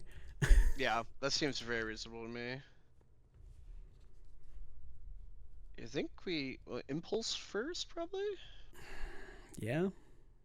See if we want to disland combo this turn. Oh, Vision Charm's real nice. Yeah, it is. Yeah. Yeah, I think we combo with Vision Charm and then kind of hope to use this Stifle as a protection spell. Yep. it's pretty big that that the stifle counters the Nantuko. Yes. Yes, you are definitely able to do that part, which is nice. I will not sacrifice anything because I have nothing. Yeah. Yeah, my board's empty, secretly. All you, buddy.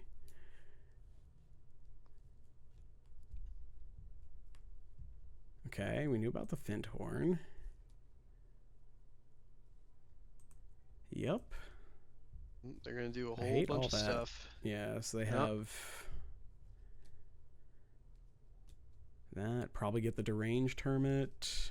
Untap the priest. Yeah, I mean we could definitely just lose from here. Yeah, this is a big turn for them. We definitely were a little slower than we'd like to be getting established. Yeah. Yeah, the survival decks do just do this to you sometimes. Oh, I'm familiar. I've been on the other side. Yeah. I wasn't playing the red splash because mountain is so fucking bad. It's pretty bad. Oh boy. Yeah, I'm curious how much they have that's actually red. I was like, the Squee and the Anger, you're never really trying to cast. No, I think it's just so they can activate anger effectively, or turn it on however you want to.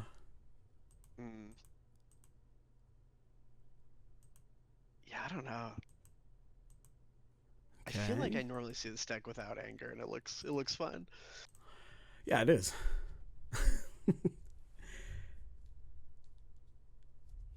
What you got? Yeah, I think that basic mountain bought us a tremendous amount of time in this game.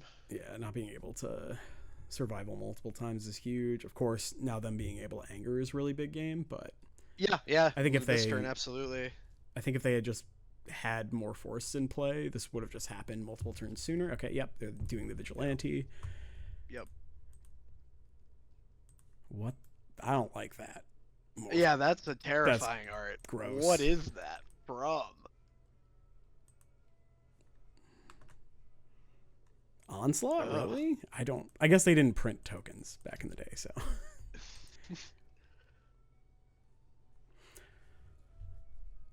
Pretty happy with this. Yeah, the problem is like they could kill us, right? Yeah, that's a real risk. Like they just go get deranged hermit, play hermit, and attack us to Yeah, I death. do think we need to find a real card in this draw step. Okay. Sure. This is in response. Yeah, I'm curious what they're grabbing. Okay. Yeah, I mean. Okay. Yeah, we can beat that. Let's see what we're See what we got on drawing. top. Okay. That's not gush. Nope. All right. Them's the beats. Nope. I mean, I think our opponent needed a lot of things in both the games we lost there. Yeah, I mean they had to have double survival game one to. Yeah, the to get survival game was brutal. Yeah, but I think you're right. I think the 4 nulls would be good. They put so little pressure on you without survival. Yeah. You can just play slow. This hand's really bad. This hand sucks. Yeah, this hand's really good. This hand's great. Yeah. Yeah, been a flash. Perfect.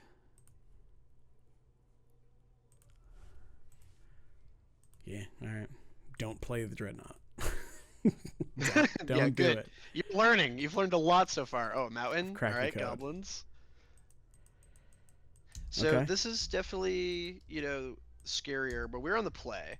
So Being on the play pretty being on good. the play is enormous in this matchup. Okay. Well, now we're stifling, right? Yes. Yeah, Instead of charming. Yep. No freebies here. Yeah, I would be surprised this deck has anything to do about this right now. It's a Goblin Matron deck. They might have like the artifact, Shatter Goblin main. I don't think that's usually what they're doing. I don't even know what one that is in this format. Yeah, I can't think of the name. Tin Street Hooligan. Yeah, that sounds right. But I think they have to kick it for green for sure. So yeah, let's attack for 12. The first time I got shattered by that, I stifled the trigger, and I was like, "Oh, isn't your Goblin God?" And my opponent was like, "This doesn't sacrifice," and I was like, "Oh, Oh shit. that was a tough learning moment." Yeah. They're like, I'm gonna untap and do it again. I was like, yeah, that's a good play. And we're just Yeah, we're just chilling. Is there a world we impulse try to hit a land? I don't think so. I mean, we're holding a Vision Charm right now anyway. If we impulse hit a land, or I guess impulse hit gush, cast gush, replay land is really good. Because then we still get to hold up Vision Charm. So let's see, we have 15. If we do that, we're definitely holding Vision Charm. It's probably free to do. Yeah, it feels pretty bad to just not do anything. Like Daze is tempting, but I think I'm just gonna take Island here. I think the Island's better. Yeah, the Daze is reasonable to consider.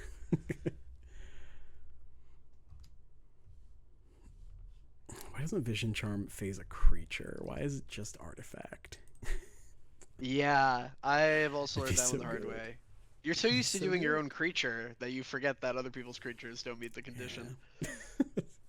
Only artifact creatures, and there were not that many. No. War Chief, yeah, sure. I'll take 4.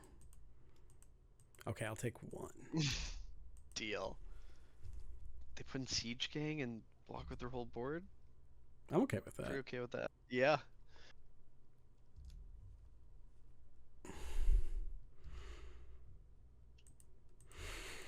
Okay, I'll attack for 12.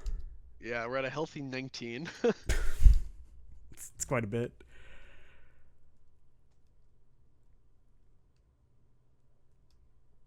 Yeah, they have to put more than that under, so they have to put Fanatic and or War Chief under, because they're still taking exactly 7. That's rough. Yep. That's rough, buddy. Yeah, the fetch was tough for them. I accept. I think we can opt here. I think we probably don't have to do anything. Yeah, we can just pass. Yeah, we like cantrip if we need to. I think they're just very, very dead. Oh no, not Rashad Port. Nice. We could opt to stifle a lackey trigger. Yeah, I don't think they can put in anything that saves them though. Yeah, but like, it's so sick. You want to demoralize them, yeah. The turn 2 combo wasn't enough. Bottom trash. Fine, you can put in your goblin. Deal. Put in your 3-drop. Okay. All right. Sure. Can you put 10 more power into play? Okay. It appears like no. I feel like they were supposed to play the ringleader first, and then if they hit Siege Gang, they could put it in off the lackey, right? Yeah, that seems good. Yeah. All right. Me. So let's get these 4 terminates. Yep. I don't think Flash of Insights are bad. No, definitely not. Yeah. Flashes are bad. The Misdirect doesn't really do anything in this matchup. They've mostly got like red blasts. It's like 2 flash, like 2 days probably. What about Powder Keg? Seems pretty bad. Yeah, it's certainly not great. It kills Pile Driver, which is like a real thing. It's a little slow. Yeah, that's the issue, right? Like, if they have a fast start with Pile Driver, like, this is not good enough anyway, because it's not popping that until turn 4. Yeah, definitely they go like Lackey Pile Driver. It's not nearly good enough. Yeah, like a Daze like, maybe. On the play, Daze or Gush. Good. I don't think I can ever cut Gush after how good it's been. Maybe an Impulse, because it's pretty inefficient. Yeah, you're definitely allowed to trim the cantrips. Okay, let's do that.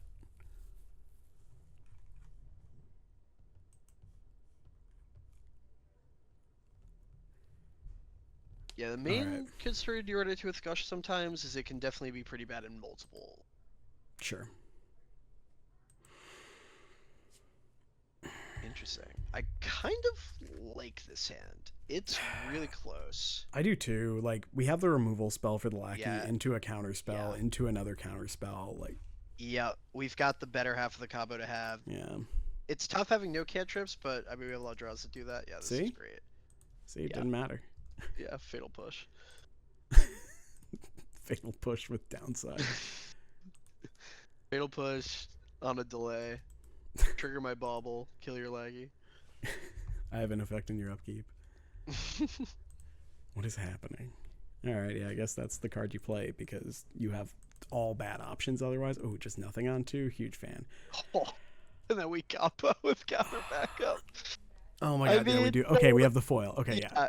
Yeah. I think if we didn't have the can. foil. If they've got double blast, go crazy, you know?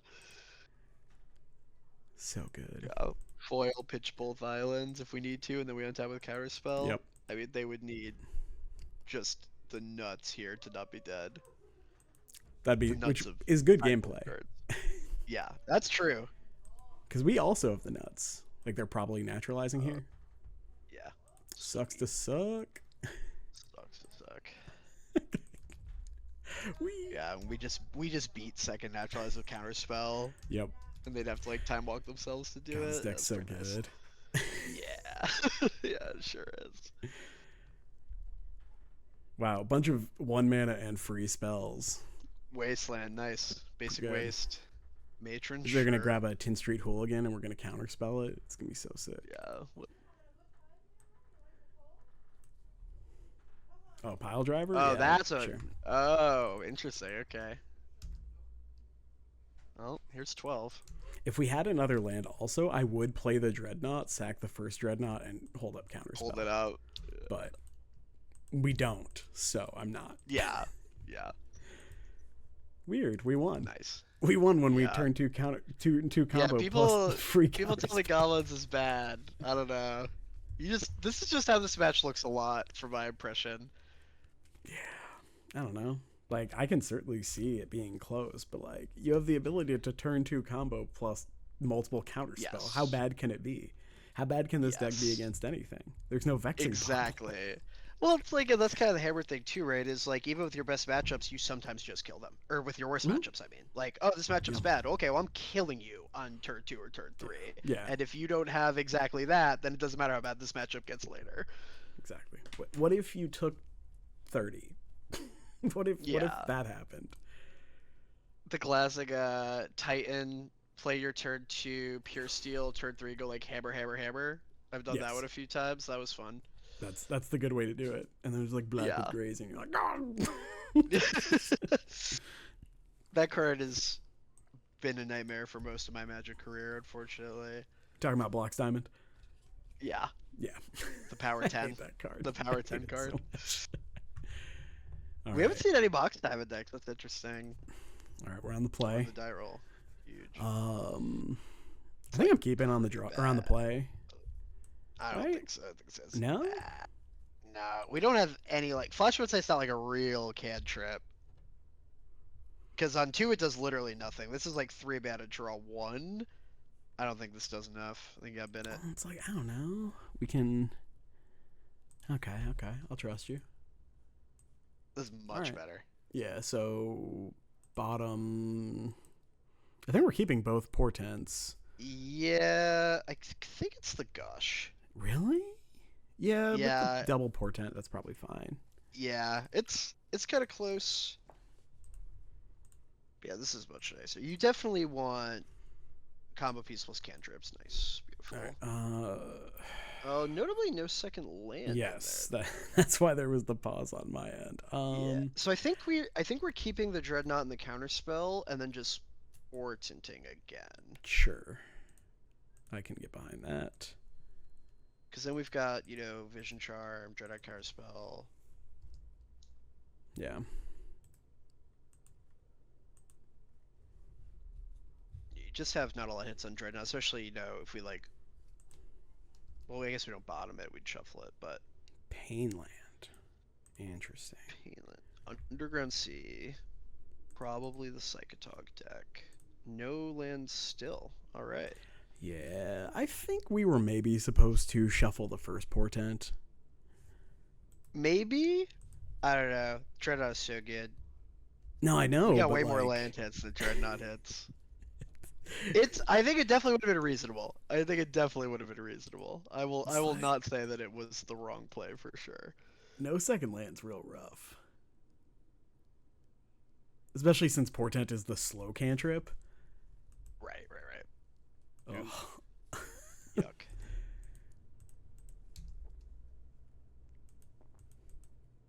Okay, interesting. Well, now we're playing a very different type of game, but I think we're versus blue-black control, so that might be okay. Yeah, we are. Yeah. Yeah, so this is like a Psychatog control deck. So they'll have snuff outs, they'll have force spikes, counterspell. Yeah, I think we're dead. Yeah, Psychatog takes a while to come online. Oh, if that was a land, we're in such good shape too. No, wait, don't do that. Don't do that. All right, what am I discarding to hand size? Do I Vision Charm myself? Just mill 4? Mill 4, and then if we had a Flash of Insight, we can potentially go big. Yeah, I think that's reasonable. Better than discarding. Yeah. And I think we are discarding a combo enabler. Yeah. We're going to see 4 islands off this. Boop. Oh, yeah, I'm ready. Flash of Insight. Okay. Oh, huge. That was a good read. All right. We will simply draw a land, and then we will be in okay shape. That's right. Psychatog does not draw cards. See? No, this is, yeah, no. Very different creature over there. Yeah, this is, it's going to be interesting. Yeah, sure. And it doesn't get a counter, right? It just gets +1/+1. Okay. No. Yeah, it's per turn. Yeah, they have to like churn their deck to kill us with this card. Yeah, it's been a long time. It's been a long time since I've fought an actual Dr. Teeth. Yeah. Okay, I am just gonna flash here. Yeah. Exile, how many do we have in there? A bunch? 1, 2, 3, 4, 5? 5. Sure. Yeah, not bad. Better impulse. Yeah. We did it. We got to a better impulse.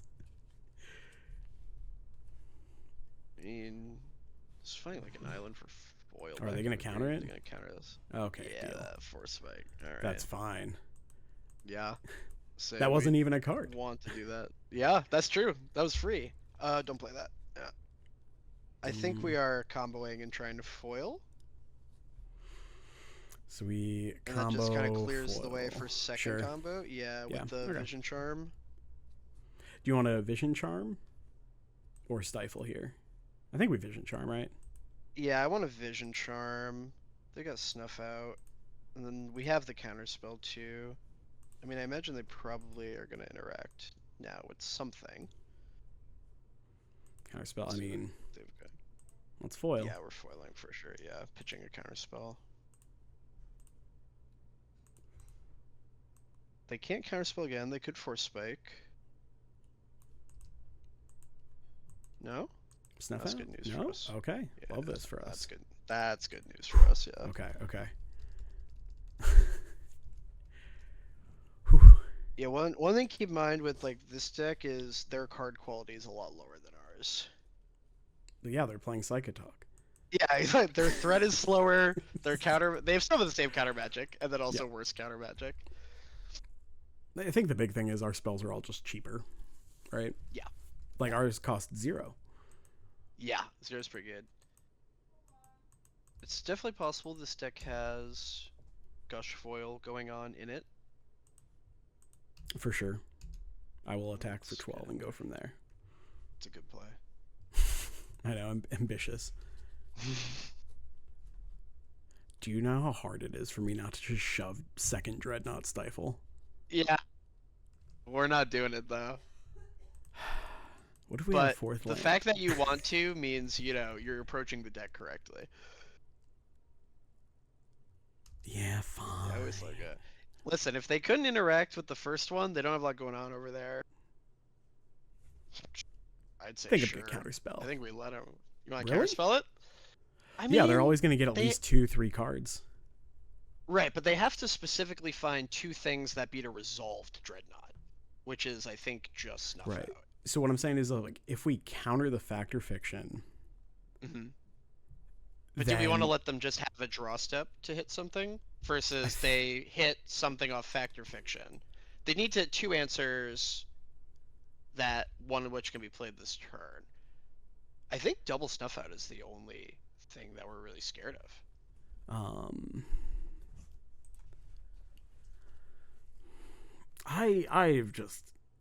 I've Fire always it off. countered Let's this see what card, happens. yeah. Hey, we're like, testing things. because I have second Dreadnought loaded up. Yeah. Oh, I could have stifled the Madness trigger. I think I'd rather hold second combo. Okay, that's fair. No, I will not pay 5. Yeah, no, I'm good. Okay. Don't care about that. Nope. I think we just like let them have 2 gushes. Yeah, I think so too. Like So I think Psychatog, Duress Island, and then Gush Gush. Psychatog, Duress Island, Gush Gush. That seems like pretty reasonable. Yeah, I don't like giving them the Duress. Me either. I think they're gonna take the Gush though, because they do have to kill this Dreadnought. Yeah, and the Psychatog cannot get big enough yet to block this. It's true. Yeah, they took the Gushes. Yeah. Okay, I think they probably have to take Gush. Being able, stifling. I wonder. So yeah, that was the best because double Gush is the other card we want to give them if they're taking Gush. I think. Yeah. Agreed. Yeah, so they can Gush twice, but I think that's okay. Yeah, if they want to pay mana, be my guest. No, this is interesting. It's very tempting to stifle that. It is very tempting to stifle this. I think we have to let them have it. Yeah.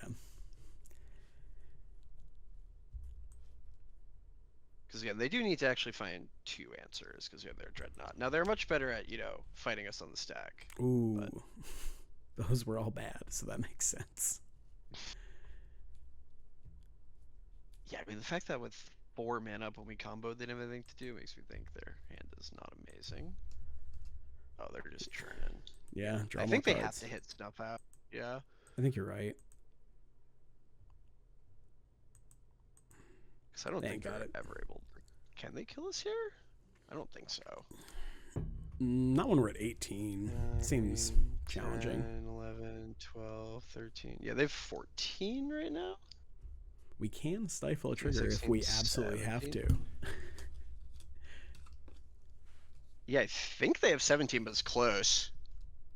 Right, because they're going to bin 8, make it 9. That puts their graveyard up to 24.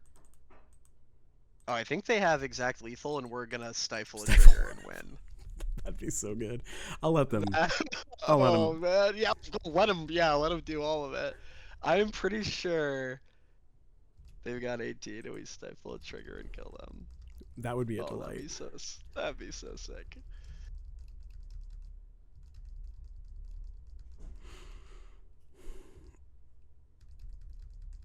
Okay.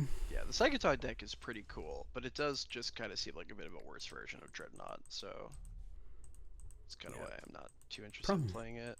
The mana is so bad in this format. It's so bad. It's so bad. It's crazy. It's like genuinely impressive. Yeah. 2, 3, 4. Yeah, so that'll get them. Yeah, so they have to. Oh, do they have enough through? Oh, I think they are gonna have exactly if we stifle it. I think you're right. Yeah. Shit. Oh no, they've got 20, I think, even, right? How big is that thing right now? Yeah, we're dead. Yeah, 18. Yeah, it's 18. Yeah, say 20. Oh, wow. Yeah, just saying. Oh, that was honestly sick fight for our opponent. That was awesome. Maybe we were supposed to stifle the draw 3, bin 3? I think so, yeah. I had not accounted for Psychatog. I did not think we were dying from 18 there. Yeah.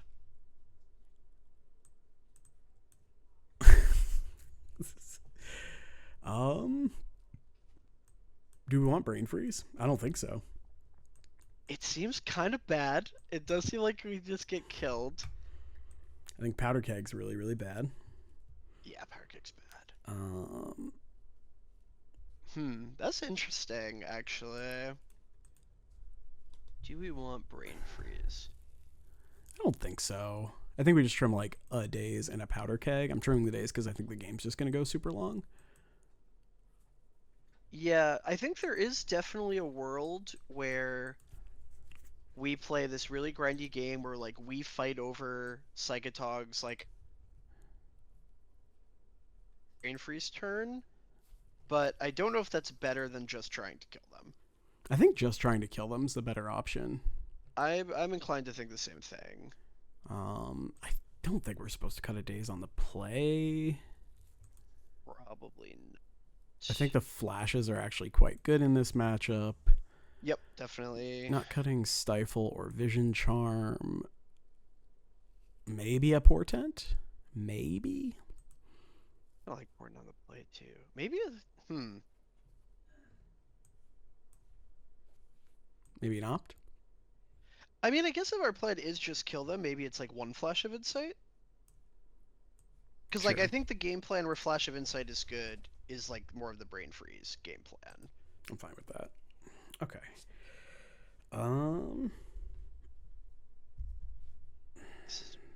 This is I don't love it. Seems pretty bad. Yeah. We're a cantrip away from glory. There we go. Yes. Bottom second days. Yep. Yeah. Yes, this is better. Not amazing. Yeah, just Portent on one.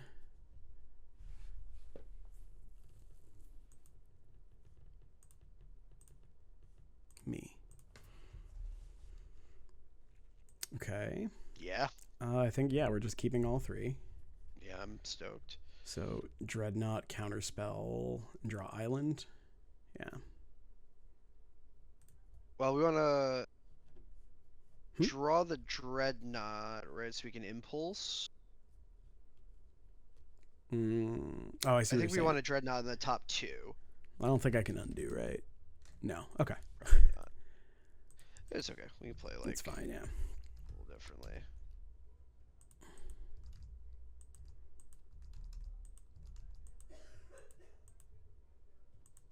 Sure. Mm.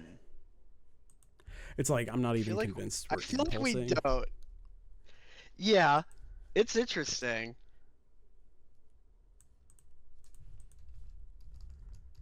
Yeah, I think we're probably not impulsing. Like, we're just happy to take all the 3 cards that we got. Mm-hmm. Your turn. Yeah, I mean this is pretty okay. Yeah, we got our lands rolled up.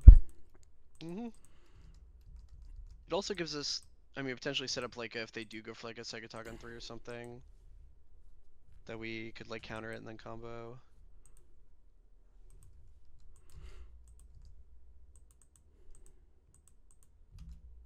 Yeah. All right. Draw my Dreadnought. Play my land.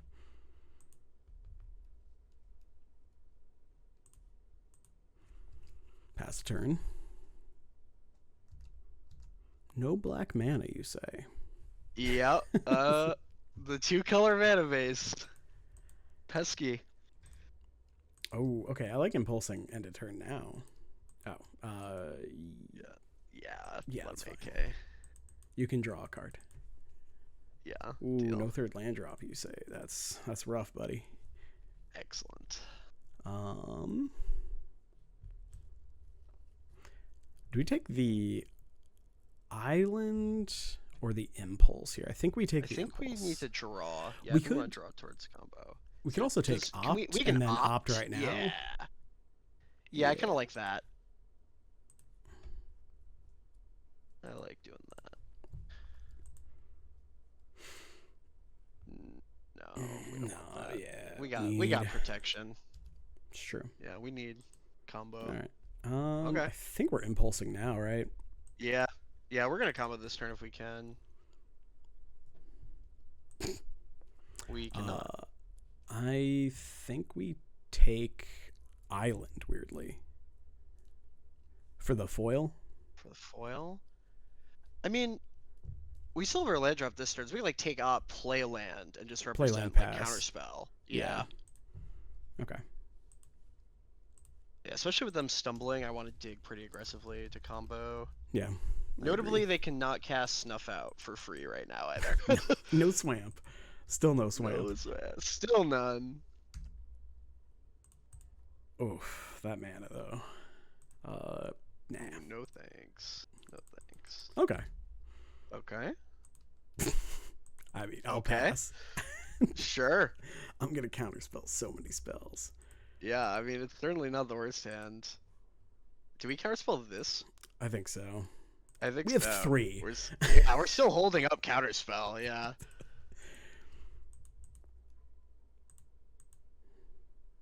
Let's see what they got. They got nothing. I'm telling you. They got nothing. They got like 7 Psychatogs in their hand. Yeah. All right, I'm gonna do that. Yeah, I like that.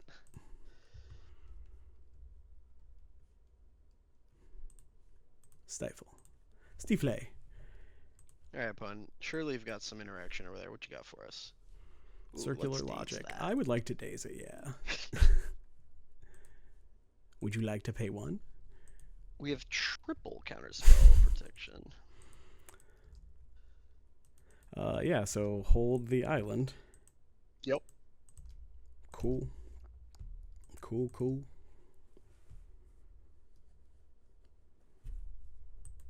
Ooh. Can you cast foil now? Yeah, they're in a bad spot. All right. Man, if I was playing more competitively, I probably would have hit him with the oops when I passed without playing the land. Just get in the mind game. Yep. Oh, shucks. Just F6.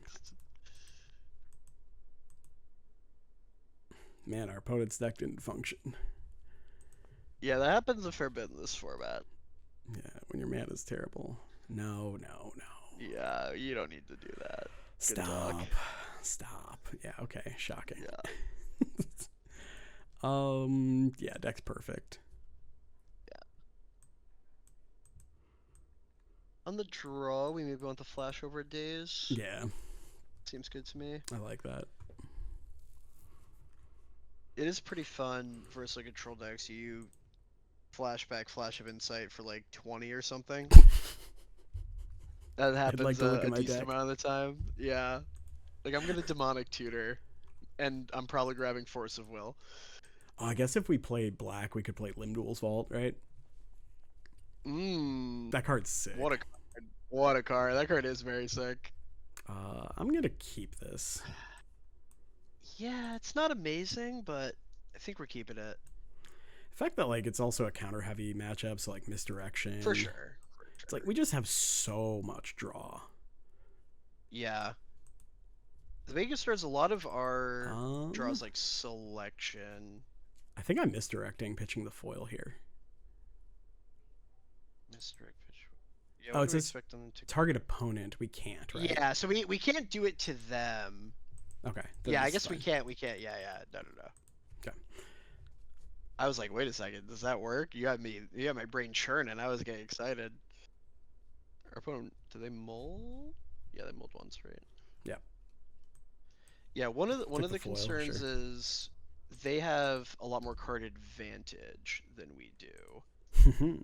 Like we've got significant amount of selection, not always advantage, but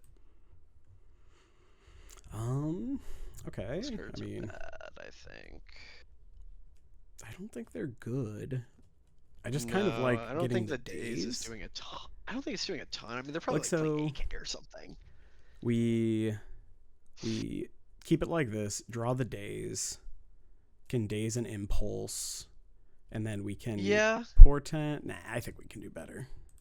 Yeah, it's not terrible, but it is definitely underwhelming. Agreed.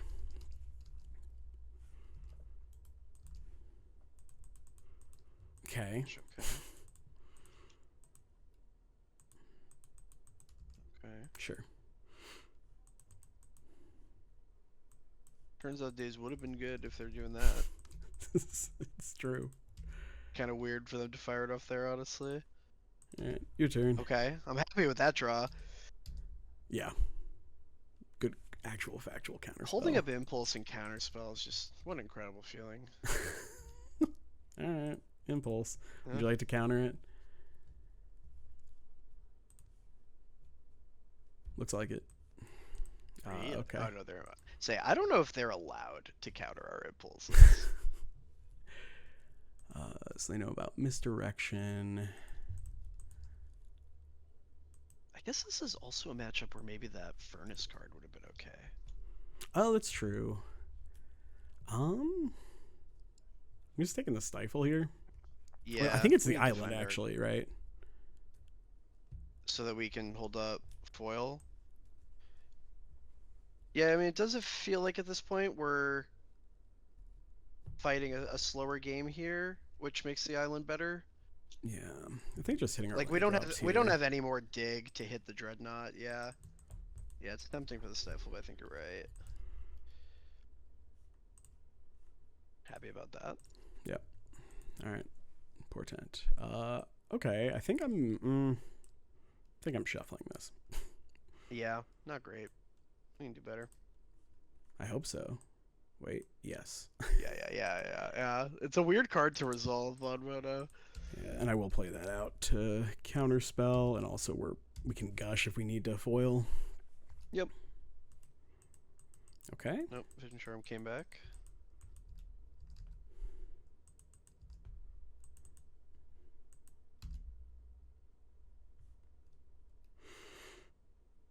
Okay. Yeah, I think we're playing out our lands. Yeah.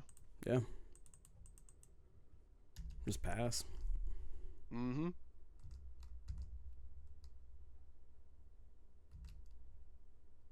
I'll counter basically anything they play. They're just Yeah, I think that is a point that thin. we were at.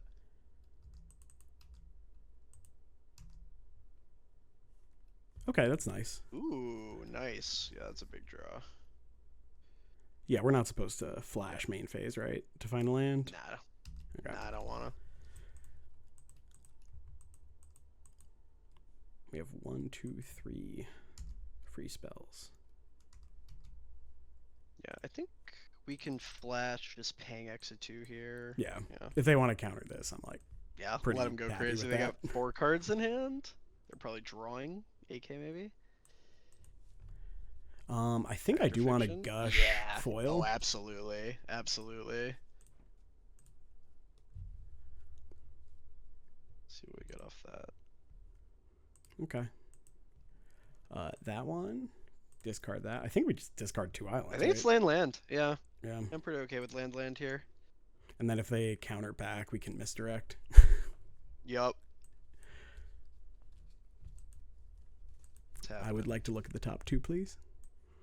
I think top So we impulse. can go up with probably just counter. bottom both, right? Because we have the. You put one of these into your hand. So you look at top yeah. X. Yeah, One goes into your hand. Yeah.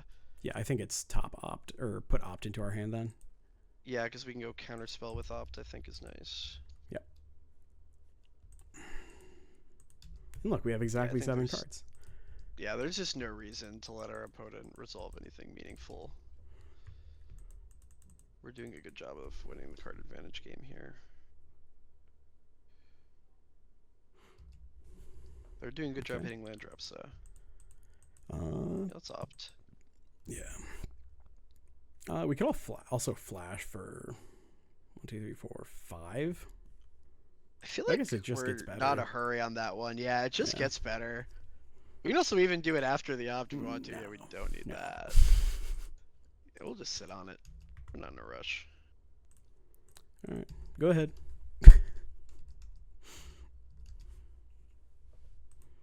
Yeah, I think from this point we're just trying to like hit like factor fictions and gushes, things of that nature. I think I'm countering this. Yeah, I think we want to counter anything that puts them up cards. Agreed.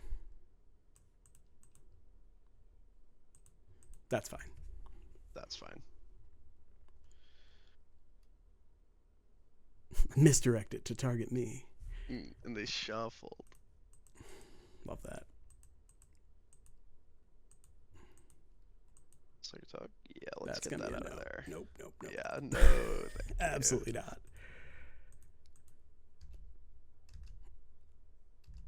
They got 2 cards, and one's an island, right? Yes, I think so. Yeah. Just pass. Yeah, I think tap 2 Gush is reasonable. Yeah, we're not in any hurry. There's just no reason to do anything. Yep.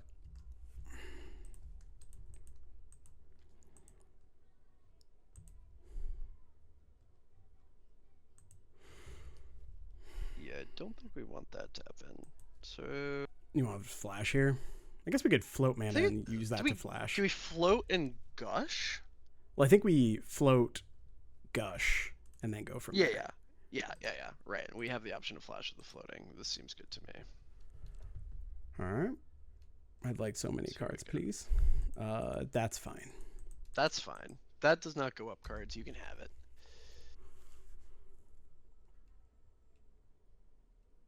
Yeah, I think their hand is 3 islands right now, and then 2 cards.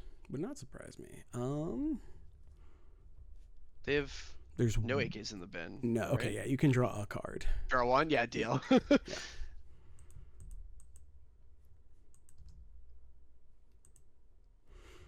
Okay. I think we can flash here. Yeah. That seems good to me. I think we just get rid of everything. Yeah, it's just for 10.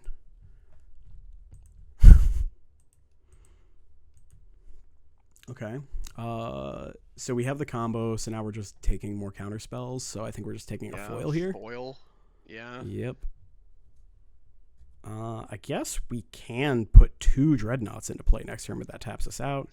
Yeah, so any order.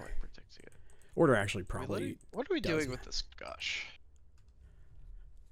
I think we're letting the Gush happen. I think they can do the Gush now. Yeah. Yeah. I think we want to use all these resources to fight. Yeah, because next turn we go Dreadnought, Stifle the Trigger, and then we have Vision Charm, Gush, Misdirection. Ooh. Well. So, does this do anything really? Not really.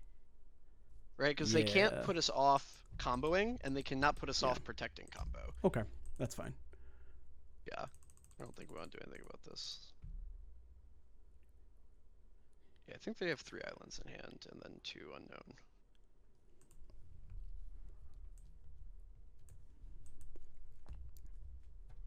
Yeah, it's not Thoughtseize, so Dreadnought's safe. It's sure not Thoughtseize, yeah. Yeah, maybe we don't want Misdirection countering a counter spell is pretty good. Yeah. Yeah, Misdirection's just another foil right now. But I definitely thought... Actually, I should Google it. Can you... I think they're probably supposed to take our foil. A duress to the controller. They took foil. Okay. Yep. That seems reasonable. Agreed. Okay, that's pretty nice. Good. That's huge. Yeah. Yep. Dreadnought. All right, opponent, what you got for us? Well, nothing for this, I imagine. Yeah, I think we're supposed to stifle here. Yeah. Yeah, because the Vision Charm. Vision Charm being a protection spell against Snuff Out is really nice.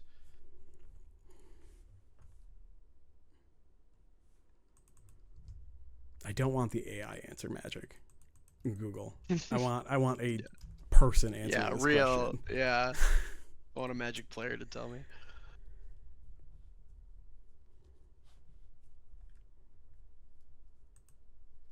That's fine, I think. Deal. Yeah. Oh yeah, you can't misdirect your abilities. Yes. No. Yeah. That would be quite nice. Yeah, there's a lot of interesting like templating stuff that is very common nowadays that just didn't exist much back in this era of like spells and abilities is definitely a very noticeable one. Yeah, that makes sense. Like not a lot of stuff interacts with abilities. Outside of our beautiful Stifle, of course. Beautiful, beautiful Stifle. What a card. It's a fun one. It is a fun one. Gosh. I avoid playing this deck in Legacy just because A, I really love Sneak and Show, which is, not that different of a deck, honestly. And B, it feels weird. Maybe you've had this experience, you ever tried like Pioneer Hammer or something. Like, if I have a deck I really like in a format Oh where it's yeah. good, playing a worse version in another format is not a good feeling. Feels rough. Apparently that deck's Yeah. actually good in Pioneer now, but that's a different conversation. The, So they're the Wild gushing. West, yeah. Who knows what's going on over there? I think we just let That this was a happen. Rakdos scammer. Yeah. Yeah, we're just protecting this at this point. Yeah, like because now you have Cloud and Corey Steelcutter, which were both kind of gigantic upgrades for that deck. Yeah, those guys are pretty good, yeah. Snuff out. Thank you. Yeah, so counterspell first, right? Do we just Vision Charm? Vision Charm. Then they go. Yeah, I'm okay with that. I mean, it's a little awkward that we don't have counterspell up then, but we get to untap with it if they don't, win this battle here. Yeah. Target artifact Okay phases. This also lets us pay 1 for a for spike. Mm-hmm. Yeah. Smother. I am tempted to gush here. Yes. Yeah, I'd like to fight over this.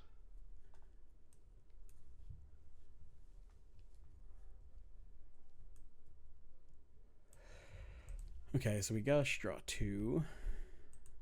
Okay, I'm gonna Vision Charm again. Yeah, I'm good with that.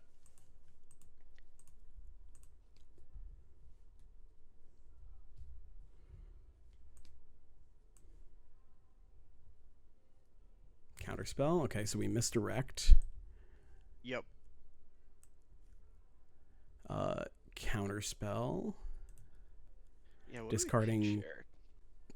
I think I'm we discard the counterspell. What do they have for 1? Yeah, I'm wondering, are they ever playing anything for 1 here that we then have to daze? Because obviously we want to be able to. They could have Force Spike, right? We know they have Force Spike. Yeah, they Force Spiked us. Yeah. So I think we pitched the counterspell. I'm good with it. How wild. Look at this stack. It's beautiful. Yeah, you do get a lot of these in this format. It's fun. All right, let's go. Nice. 4-1? 4-1. Elves. Not bad at all. Okay. I think this card is unplayable. It's not great. So I don't main deck, though. I think I was recently playing 2 in the sideboard. You certainly don't need it in your main deck. And I have been, the more I play this deck, the more I'm leaning towards optimizing the main deck as much as possible. So a lot of people, the fairly stock list is 3 days and 3 opt, and the first change I did was go up to 4 on both those cards. Yeah, they cost 1. So I think you can definitely get rid of the powder keg from the main. So here's my thought process on the powder keg, right? So you want it to answer very specific things, but it is never killing anything before turn it kills manlands, but the decks that I think are beating you with manlands, so that's not what the does notable thing is we didn't play versus decks where this card is best. It is the manland stuff, but it's not amazing there necessarily. Right. They just don't activate until they can kill your powder keg, and then or they activate one of them and you have to pop it, and they're just all right, I'll attack you with the second one. I feel like the games where this is good are games you have lost.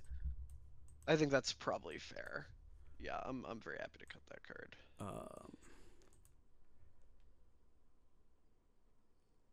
If you want that effect in the main, just play Sabo's Web. It cycles. Not even kidding. Fair point. Yeah, fair point. Yeah, because the thing is, game 1 versus the low curve creature decks, your Sly and Goblins and stuff, you're just hard mulliganing. You're trying to combo. You don't want to be playing powder keg versus that deck at all. Agreed. I don't actually know what hibernation is for. Green cards, obviously, but I feel a lot of the green decks, Survival Engine has already done a ton of damage. Yeah, it's not great.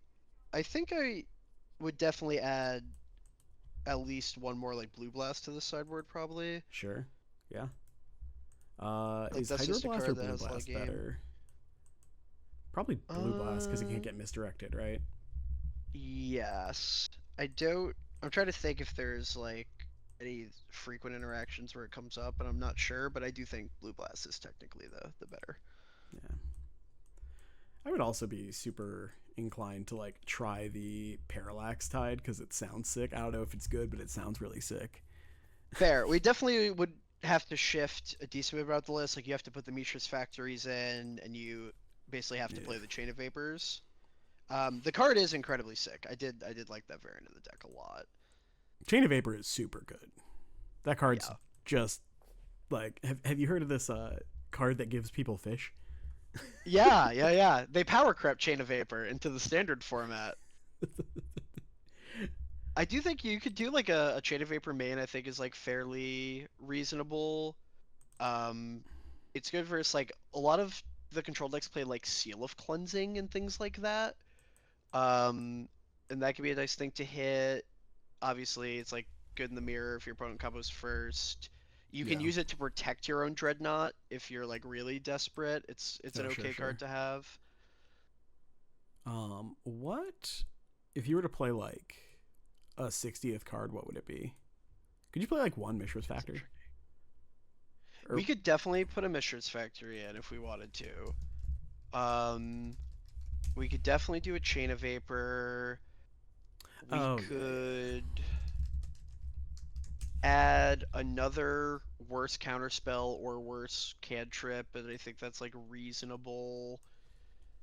Yeah, I think Chain is probably the safest bet of things to yeah, yeah. do. I also like that there's a world where Chain can save your Dreadnought.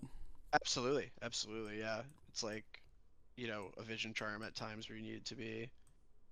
Um, yeah, I don't want more than two flash. No, two Two flash was is good. definitely the right Two number. was Yeah, great. two's the right Like number. 1 to 2 is correct. Yeah. Um, Yeah, I would certainly go down to one before I would go up to three for sure. yeah. Um, I think if you have like the chain, yeah. I don't know. This deck was sick. Yeah. No, these are some good changes. Yeah, I, yeah. If I were to play the Parallax Tides, I would probably like cut the Sabo's Web, and then Yep. like Yep, probably the tied to your control fourth copy cards. of a Null, or I guess you would cut the Brainstorms, right, or the Brain Freezes. Yeah, I don't think you need Tide and Brain No, Freeze. so you like I would cut these four cards and one and like a Null for three Tide and probably two Chain of Vapor, and then you just like your Yeah. tides are Yeah, I always think that's online. what I was on. Three Tides and three Chain in the 75. I was doing that for a little bit. You do want to It's, put the Mishra's factories in if you do that though. sure. So like two factories is fine, right? Two, yeah.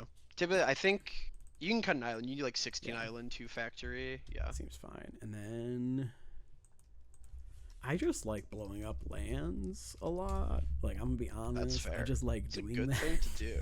It is a very good thing to do. Parallax Tide is a really, really powerful magic card. And then one more of these. Boom. Yeah. Yeah, this looks pretty good to me. Yeah. Yeah, Powder Craig, like, don't get me wrong, I had the FNM ones. I played a lot of that card, and it was Oh, very I've the good, FNM ones too, yeah. like, many years ago. Yeah.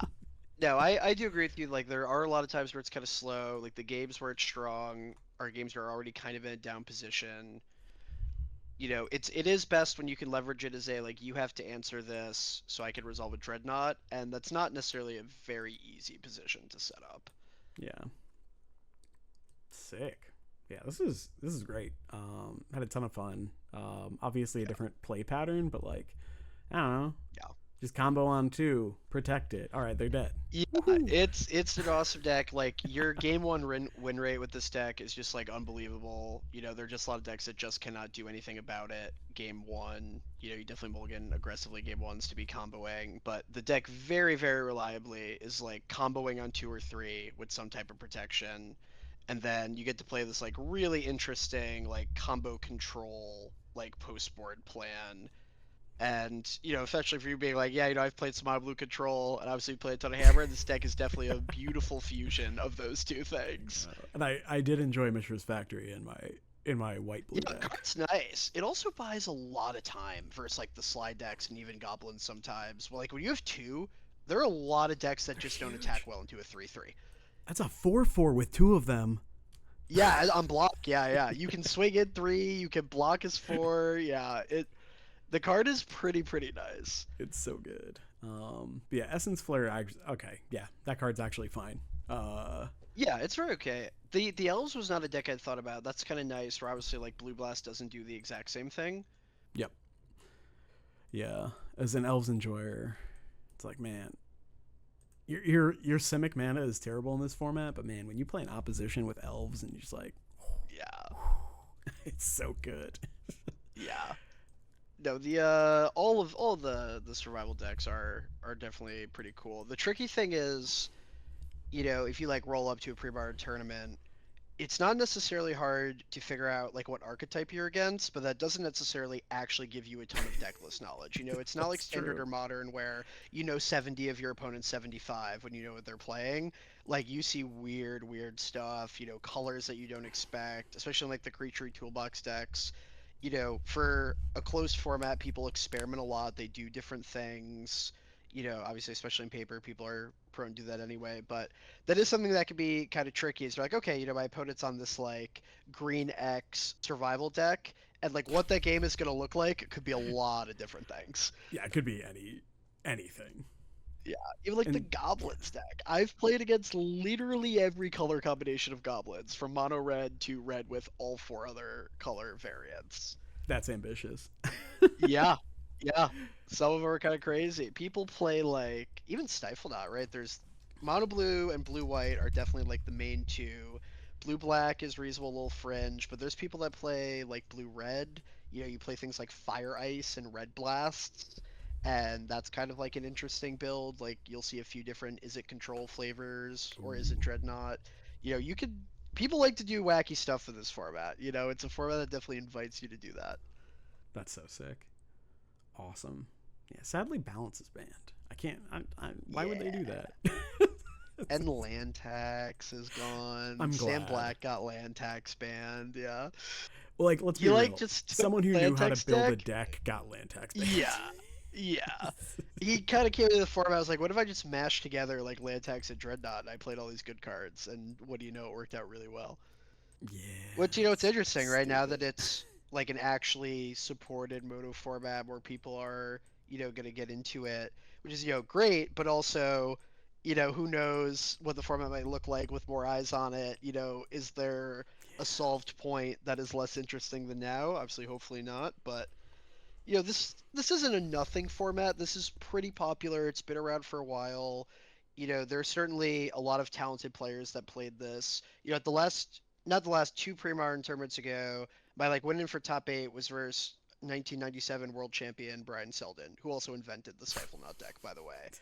And we were playing the StifleNought mirror, and I was like, "You won Worlds the year I was born, and I'm using your 75." So I feel like I'm in a tough spot, and he whooped me, of course. Checks But out. there are like some real crushers, old PT and Worlds guys that play. So there are like some serious eyes of people that know what they're doing on the format. But I mean, volume's a real thing, right? Like you never Yeah, know. You get thousands of people about playing it. Hopefully people find some cool stuff. But the format is pretty healthy and pretty open for a format that doesn't get new cards. I think they do a great job curating the ban list. that's It's a great. light touch, but it's like the right amount. They do a really Okay, good job with that piece. It's love it's a that. blast. Yeah. Let me see real quick. I'm just putting the actual mana Yeah, cost. sorting by real CMC. Yeah. Don't get baited.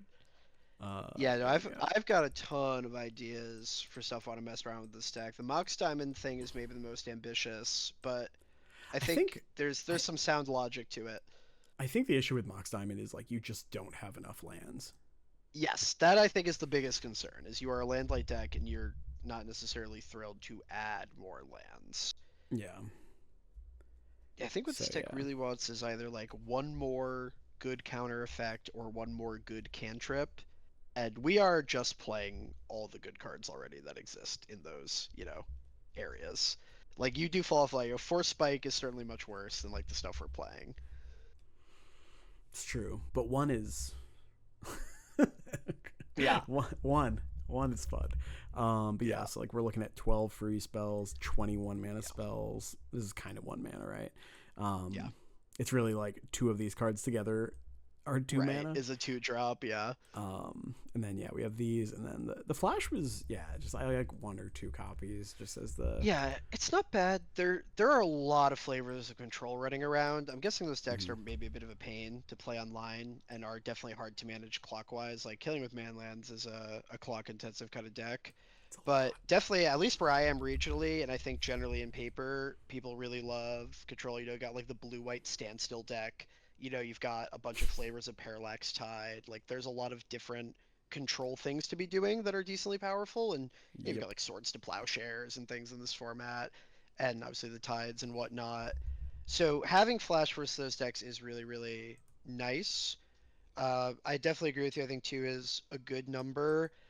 I do think there's a world where it'd be interesting to like sideboard the flashes and just streamline the game interesting. one as much as possible. I think I was running a third flash sideboard in the last tournament I played too, going up to 3 of those versus control. They're not great in multiples, right? Because they like tax the cards in your yard. Yeah, But even if it's like draw a card for 3 and then you flash back a couple of them for like 5 to 7 cards a piece over the game, it's still pretty good in those matchups. yeah. I could see also just like maining this misdirection. Yeah, yeah, I think more free protection is pretty reasonable. There are a lot of like the disenchant effects in the format are very frequently main decked, which Yeah, does kind of present an issue of your opponent having, you know, the legal target for it. It's not like, oh, you're gonna sure. swords me and you've probably put some creatures into play. It's true. Like misdirect is kind of like like dead in a surprisingly high amount of instances, but Okay. like you said, counter wars, right, are the big piece, and there is a lot of that in the format where the card looks good. Yeah. But I definitely think misdirect to be reasonable. I think yeah, like the more like obviously, I've played like 11 games with this deck, so Yeah, like there were so many spots where it's just like if we can hit any free spell off yeah, of a we just like gush, the game win. ends. Yeah, And so yep, like for having like sure. one more as a treat, like how Yeah. I know we like how many games did we lose? Did we lose 1 or 2 games? Oh no, because we lost a match. Or Right, so yeah, we so I lost guess we 2. lost 3. I think we had. Oh, did we have a No, we 2-1 lost in one there? to Q money. Yeah, it was when we Okay. didn't find a second land until turn like 12. Oh yeah. Yep. Yeah, so we had 10-3 or 8 Yeah. 8-3 in games. Yeah. Yeah. 9-3. I'll take it. Yeah, I mean, Yeah, I don't the know. deck Ton the of deck's fun. really good. Your like I said, your bad matchups, like the control stuff post board is challenging, but you're really good at winning game one versus anything. So Yep. you are often in a spot where you've only got to win one post board game, so you've got one on the play, and you've got the combo deck privilege of sometimes you just high roll and kill your bad matchups, Yep. and you are just so good for a lot of the popular decks. Like the slide deck is super popular, and it's basically a buy. Like I think I'm like 15-1 or something versus that deck in the tournaments I played Yeah. versus it. They need your deck to literally not function to ever have a chance. Yeah. And It like reminds me of Goblins is Hammer super versus Burn. popular. Yeah, yeah, I agree. It's a It's very like, similar feeling, and they don't have deflecting palm in this format. yeah. It didn't even Yeah, matter when they did. You're just like, oh, you have yeah, 2 mana up. I'll attack for 6. yeah. I'm gonna construct you, or I'll like you'll pommel give her my creature. You know, Yeah. kill me or die. Yeah, Yeah. I'll put a great matchup. Shadow Spear Matchup on you my are 2 very 2. happy to see. Yeah. Yeah, you see the Sacred Foundry hit, you're stoked. Same in this format. If the basic mountain hits the board, you're feeling pretty good. Yeah. Yeah. Every format I play, good against red, bad against white control. Yep. Yeah, This is what I I'm do. in the same boat. Yeah, it's good to have an archetype, you know. But I Yep. think like definitely a lot of the heuristics that you've kind of built for like how you think about hammer and approach matchups and things. I do think a fair bit of that is going to carry over. I think if anything, this deck doesn't. You're not forced to jam as often as hammer was because you have more protection, more Yeah. card draw. Like you can definitely be a little more patient and set up better turns than Hammer was able to do consistently. But it's a similar thing, right? Like figuring out what is my spot. What is the ideal time jam look like in this game, and being able to do that consistently. The deck, you're gonna do a lot of winning with it. The post board games are really fun. They're really tricky. Playing that like control role. But I think it's part of the appeal of the deck too. Is like you've got this like fun Timmy combo deck, and then you also plays really interesting like draw goal, 12 spells on the stack, like counter post board games. The Yeah, deck is sick. it was great. Yeah, you can kill on Yeah. 4. 4, Wow, yeah. it's so slow. Or you can like This format, you can cast like 6 counter spells on turn 8 Yeah. after combo. Yeah. Yeah, stick a Dreadnought like so far down. Yeah. Sweet. But yeah, this was great. This is I'll probably keep like screwing around with this format. Who knows? Like they can't ever Yeah. fully I'm glad support you it, enjoyed it. sadly. But Yeah, I like, mean, listen, like I said, there's SCG side events and things, that, they're not super frequent. They've done, I think, like 3 of them in the past, like, okay. 2 years. But, listen, you're, like, hanging out at convention. They got Sunday 1K going on. Cost-wise, Dreadnoughts are definitely an investment. The rest of the deck, fortunately, is pretty cheap. Yeah, quite cheap. Tides are, like, a little bit if you're playing the Tide version, but yeah, the price of this deck is certainly not bad at all outside of the Yeah, Dreadnoughts. And that's it is kind of a lot of funny. pre-modern is, yeah, you've got like 1 or 2 really expensive cards that are the whole price of the deck, and then the rest of it's pretty reasonable. Dreadnought is, I don't know, kind of in like the medium. It used to be on the lower end of like, it was the least expensive of the expensive staples for a while. It's I not quite believe true that. anymore, but it's not a Mox Diamond deck or a Cradle deck. Great news. Yeah, you It's go. So only you save, you save a $1,000. little bit. Yeah, instead of whatever, Not 2, many 3, thousands. 4. Yeah. Sweet. But All yeah, right. no, I think definitely, play around the deck is really fun. I think definitely fits your play style, right? And you and I have a similar mindset there, and this deck feels like playing Hammer when Hammer was at its peak, and it's super fun. Yeah. It's like I'll find a Dreadnought. We'll get there. We'll find Yeah, one. you'll get there. Yeah, We'll yeah. find it. Hey, listen, Uh, it's one of those things like you go around a convention, you find one that's like a little beat, but it's no, like, I don't mean in on the paper. I mean back. by Oh, okay. cantripping. Oh, yeah. Well, also true. Yeah, you just gotta trust the process. Yeah. Sweet. All right. Well, on that note, I appreciate you joining. Is there anywhere people should Absolutely, follow man. you? I know you don't like make content or anything, but No, whatever. cool. You tag my Twitter if they want to follow me. They There we can. go. If anyone ever wants to talk Dreadnought, I could talk about this deck forever. So I'm happy to. Feel free, hit me up with questions or anything. But definitely appreciate you having me. Love Yeah. to talk this deck. Love to talk pre-modern. Like I told you, I'm basically like a paid spokesperson for the format, despite not actually being a paid spokesperson. I just really like it, and I feel like every time someone plays it, they're like, "Hey, this is pretty fun." So I'm Yes. glad you enjoyed it. I had a feeling this deck would be, really hitting a sweet spot for you. So I appreciate you having me on, man. 12-12 trample. Yeah. On 12 that 12 note, trample. like, comment, subscribe if you're on the YouTube. But for those hanging around on the Twitch, I am gonna send you over to raid Young Dingo because Young Dingo is a Great good person to check Yeah. out. Yeah, that's a man who knows how to play Magic cards for sure.